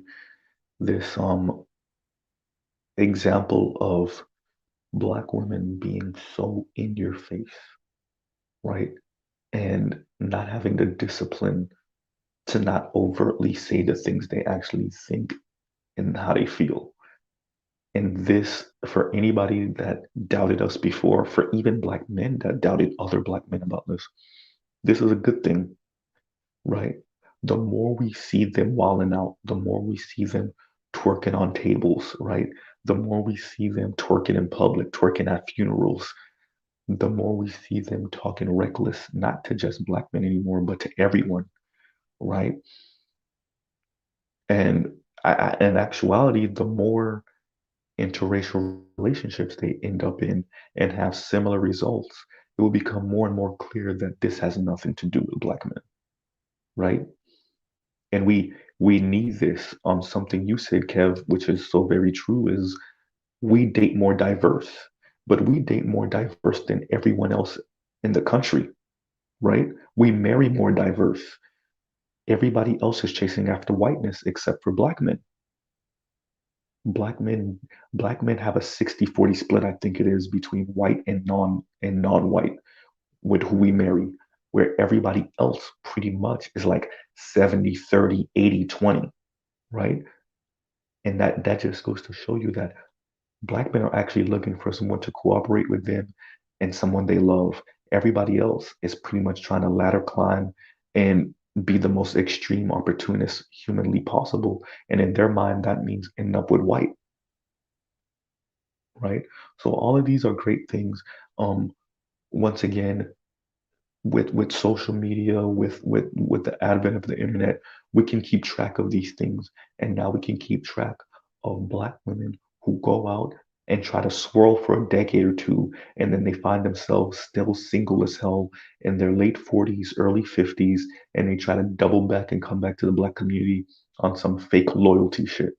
They try to shame Black men about loyalty. Well, according to the data, y'all ain't loyal neither. Y'all are just having mixed children with these non-Black men, and then those children are being considered Black. If we're basing it off of who's having children with who, Black women have far more mixed children than Black men do. That's a fact, you know. And I'll end it right there. Once again, Kev, thank you for having me up. These sisters are looking for white racist men to be in relationship with Asian racist men, Latino racist men, and they think that's gonna save them and ain't gonna save you. And I'll end right there. All right, y'all. I'll talk to y'all later. All right, that was Mr. Z, and Check out his YouTube channel, Black in Effect. The spelling is right under his name on the screen. It is always a good thing to have him around. He has very good info, but that's usually the panelists. They have very good insight, very good info. And for people like Breath in the Light, my suggestion to you is that you open your ears, clean that earwax out, and you listen a little bit better. You know, if you want to say black men betrayed the black community, I bet you on $1 million that you wouldn't stand in the middle of a black neighborhood's Walmart and say that bullshit. Like, you know, I challenge any of y'all Brody motherfuckers on the internet to go around. Because, see, here's the thing. You'll say that to somebody like me, but I'm me in reality just like I am on YouTube. You will be fucking surprised. So, who's next? Go ahead, Jay. I'm gonna go after you. Yeah, let me get out of here anyway, cause I'm jet lagged like a motherfucker. I'm tired. Um, is Mr. Z still here? Yeah, he's still up here. I'm still here. Mr. I'm still Z, here. Go ahead. I was listening to what you said. Somebody was twerking at a funeral. Yeah. Yeah, I'll put the video in the chat. Let me look for it real quick. Yes, sir. Oh, Yes, Yeah, yeah, sir. that is true. jeez. That's true. Yep. Lap dances and twerking Yep. At a funeral. at a funeral. Oh, Jesus On Christ. a coffin too. Oh, oh God. Oh, Embarrassing. God. Where are this is I'm getting a headache already. Kev, as always, man, God bless. Thank you so much for doing the Lord's work, because this is what, guys like yourself and Roger really putting this thing out. Uh Lord knows we have an abundance of black men who have a headache the size that a Tylenol can't fix, but we seek refuge on spaces like this so we can give more intel. With guys like Rael and Giyogami, Chaos, and Mr. Z, we have the best of the best. So, you know, my thing is, I think this thing is it's all wrapped up. Gentlemen, just do the best that you can, brothers, and protect yourself and seek out happiness. I always say that. I say that on Roger's channel all the time. Just seek out happiness, because this thing is done. The level of sacrifice for from black men, it's too big. We've sacrificed more than anybody or anything could ever even possibly dream of on planet Earth. So just I'm not even gonna say take good care of yourself. I'm gonna say live life with a certain level of greed that would always allow you to be number one in your own life. Just forget everybody else, because this thing is Jesus Christ, twerking at a funeral. I have 4 examples I could put up for you right now. It's happened more than once. Now, Mrs. Z is if I see somebody twerking, I'm just gonna jump off of a bridge, because this is just getting too much, bro. This is getting too much, man. You But better take your parachute because they doing it. this is For crazy. real. This is psychotically crazy, man. Rael, Giyogami, Mr. Chaos, Mr. Z, Kev, as always, thank you so much, man. And catch you boys, man. You guys be safe and be strong, and I pray that success comes very swiftly, and you guys achieve everything that God is willing to give you. Amen to that, man. I'll catch you boys later. Peace. All right. All right. Peace. Thanks for coming up, taking your time to have a conversation with us, Jay. So it's much appreciated. All right. Get some sleep, Jay. Make sure you get some Yeah, sleep, yeah, bro. yeah. Get some rest, brother. I guess. Hold on, okay, I was next. Let me go ahead and get up out of here. Um, Thanks, Kev, for having me up here. Peace to the panel, peace to the chat. You know, um, age doesn't affect men the same way it affects women. Um, I've read this before from one of the books I have. And, you know, if a woman is not really, if she gets introduced to sex too early before she's ready, of according to the book I was reading from the woman, she can be done by the time she's 30. You know, with us, man, we can always figure it out, man, even if you're older. Many, the dude, Colonel Sanders, man, I think he became a millionaire like in his 60s. Um, it's all about finding that purpose. I know there's some men who listen who might be older who feel like, man, if I was younger, I could do such and such and such. No, you can't look at yourself like that. You can't look at yourself like that in terms of age. The same way a man at 30 and a woman at 30 is not the same thing.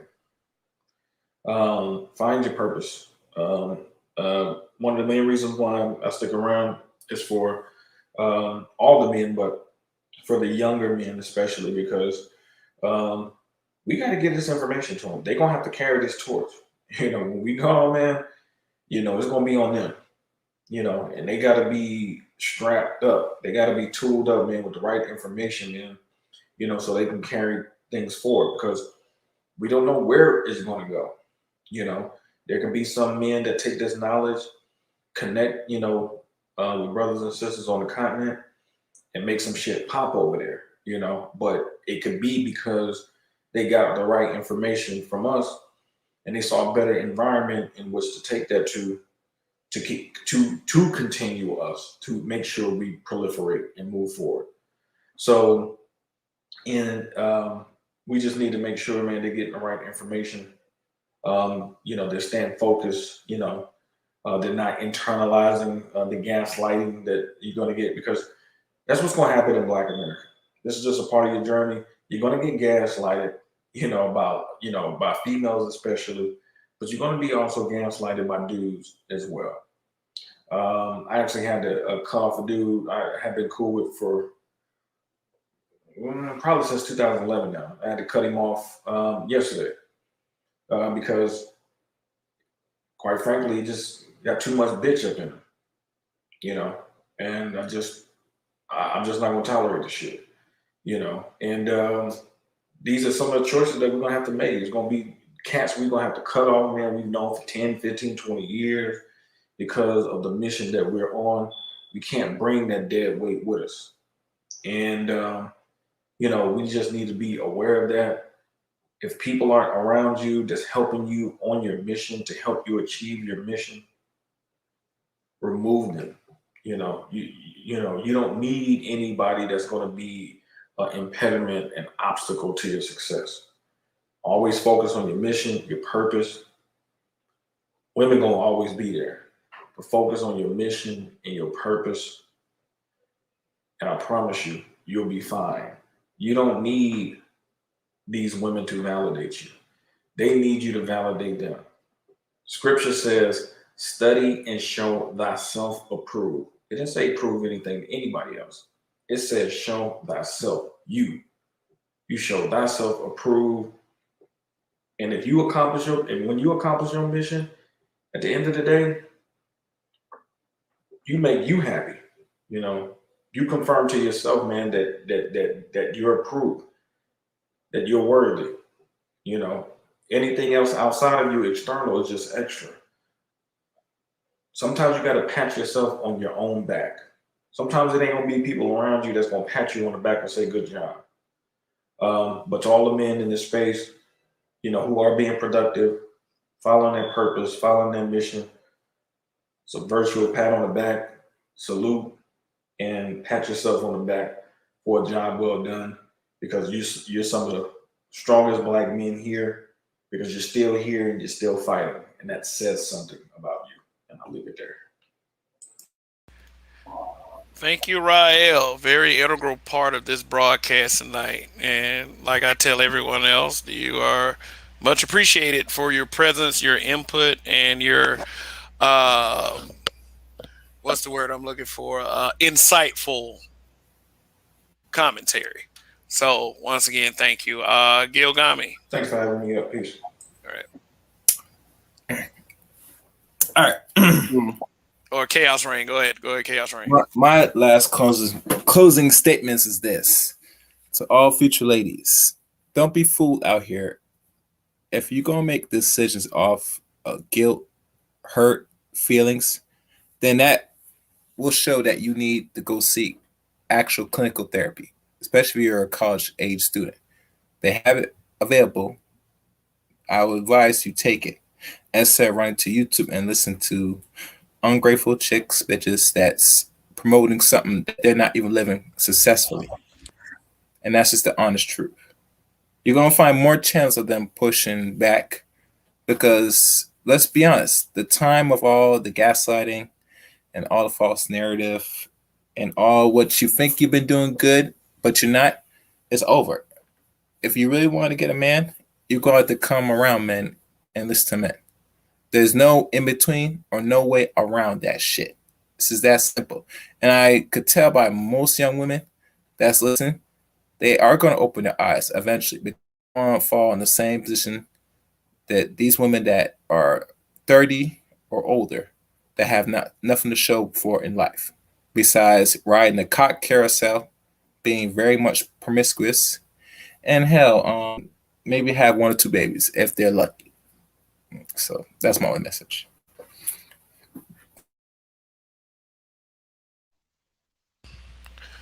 Okay, Gil got me. So thank you again, Kev, for having me on the panel. So for the Eidos men, as I said, it will be better for you to focus on your own aspirations. Go where you are actually appreciated. If you have to go as YSBM and marry among maybe black women from other communities, from the Latino community, from the continent, do so. That way, you will be able to thrive for the future generations. If the black women in the United States do not side with you, let them where they are. A house divided against itself cannot stand. If the black women in the United States prove themselves to be your enemies, just remove yourself from them, build communities away from where they stand. Even if you want to maybe build up gated communities, isolated away from the urban centers where you would find, away from the black women who are working against you, it will be more easy for your children to grow up in maybe schools when black women would not be the head of the school councils, because this is also something that you have to take into consideration when raising your own children. If you have to leave the country and go to the in South Latin America, do so. If you want to stay in the United States, make sure that you vet more properly the women who you'll be interested in.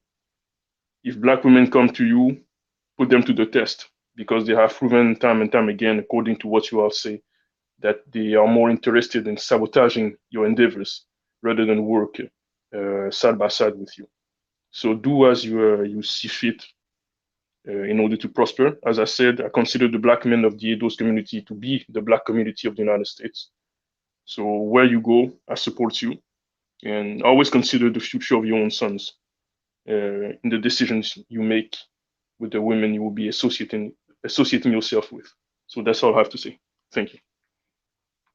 All right, thank you, Gil Gami, and yeah, we have Truth up here. If that's who that is. Pookie is my profession. Yeah. We were doing final statements, so you got the floor for whatever you want to say. I don't know how long you've been listening. I've been listening in and out for a little bit. I don't know how well y'all can hear me. I probably sound like I'm in somebody's fucking bathroom or studio right now. I got my Because headphones you in on. somebody's bathroom, stop lying. But yeah, but basically about this whole issue with the Creflo Dollar and the women, the black women, of course. To be honest, let me just say this about Creflo Dollar. I'm not gonna lie. I was thinking about that shit. That nigga sounds like he would easily fucking defraud me on some home loan or some kind of bail bond or some shit with a name like that. Creflo Dollar. But that shit is crazy. Like he sounds like a home loan shark or some shit. But we ain't talking about that. But basically, look, black women get on programs. We're sick of doing what your crazy ass. So either fucking get right or die. So that's all I got. And I'm sorry, Truth, Mister. You're not paying attention. They have a plan B. It's called White Zaddy. oh fuck your plan B. I hope the plan B works properly. I hope they manufactured that shit right. I hope White Daddy's program right. He's ready to take your bullshit. But I'm pretty sure from around where he's from, his pink ass doesn't like gynocracy. I think he prefers a little bit more patriarchy with his hot dog and his side of popcorn. His drink. Straight on fucking gynocracy. But go ahead. I mean, it's always Plan B, I guess, and Plan C and Plan D, short for die alone with a dog. But you know how it goes. That's it. Okay. All right, Truth. Thank you, man.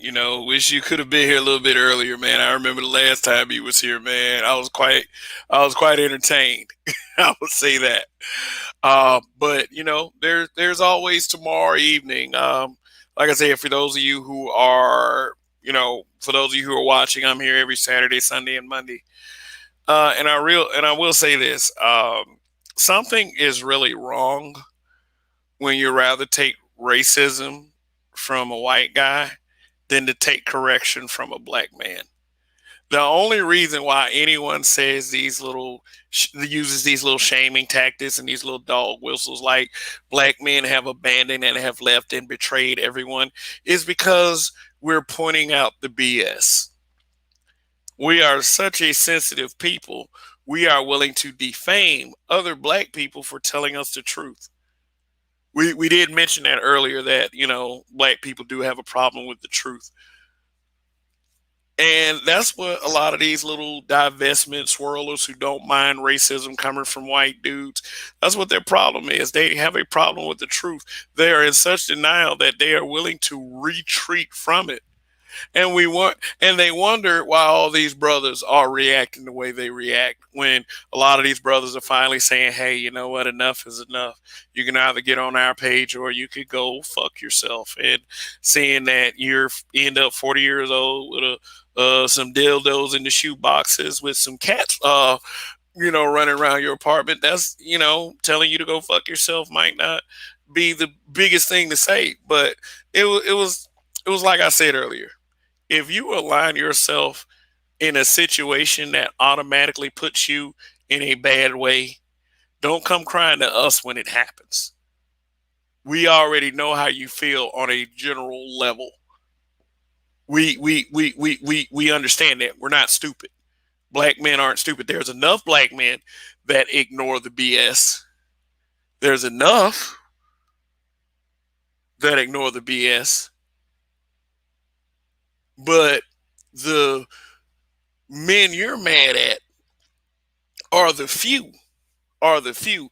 It seems like you're willing to go in a traitorous way because all black men aren't on the same page as far as these women. And as long as y'all are displaying those attitudes and displaying your disdain for brothers who love you anyway, these are going to be the results. You got more and more brothers leaving every day. And it's not because of some stupid betrayal. It's because a lot of brothers are just going where we're appreciated. And I don't blame them one bit. Now, here's what I want you to do for y'all that are still watching. Let me share the screen real quick. I just shared a video in my community tab from my habitual line stepper brother Donnie. What I want you to do as soon as I go off the air here, I want you to go to my community tab. Now, it looks like this, YouTube page usually looks like this from your laptop or PC. I mean, they have various tabs. Got a home tab, videos tab, any playlists I might have, and a community tab. And the last thing I just put in my community tab was Donnie's video.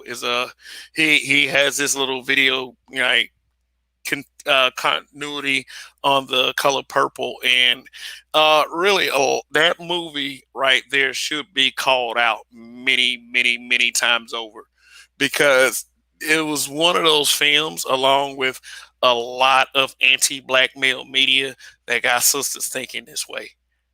Now, you can blame sisters for being very gullible and falling for this crap, but I would rather, instead of just completely giving up, because a lot of you have. I can hear it in your voices. I can hear it in the way you speak. And I'm not going to call you a traitor for that. I'm not going to call you some kind of COON for that, because a lot of these brothers had a lot of vitriol thrown at them.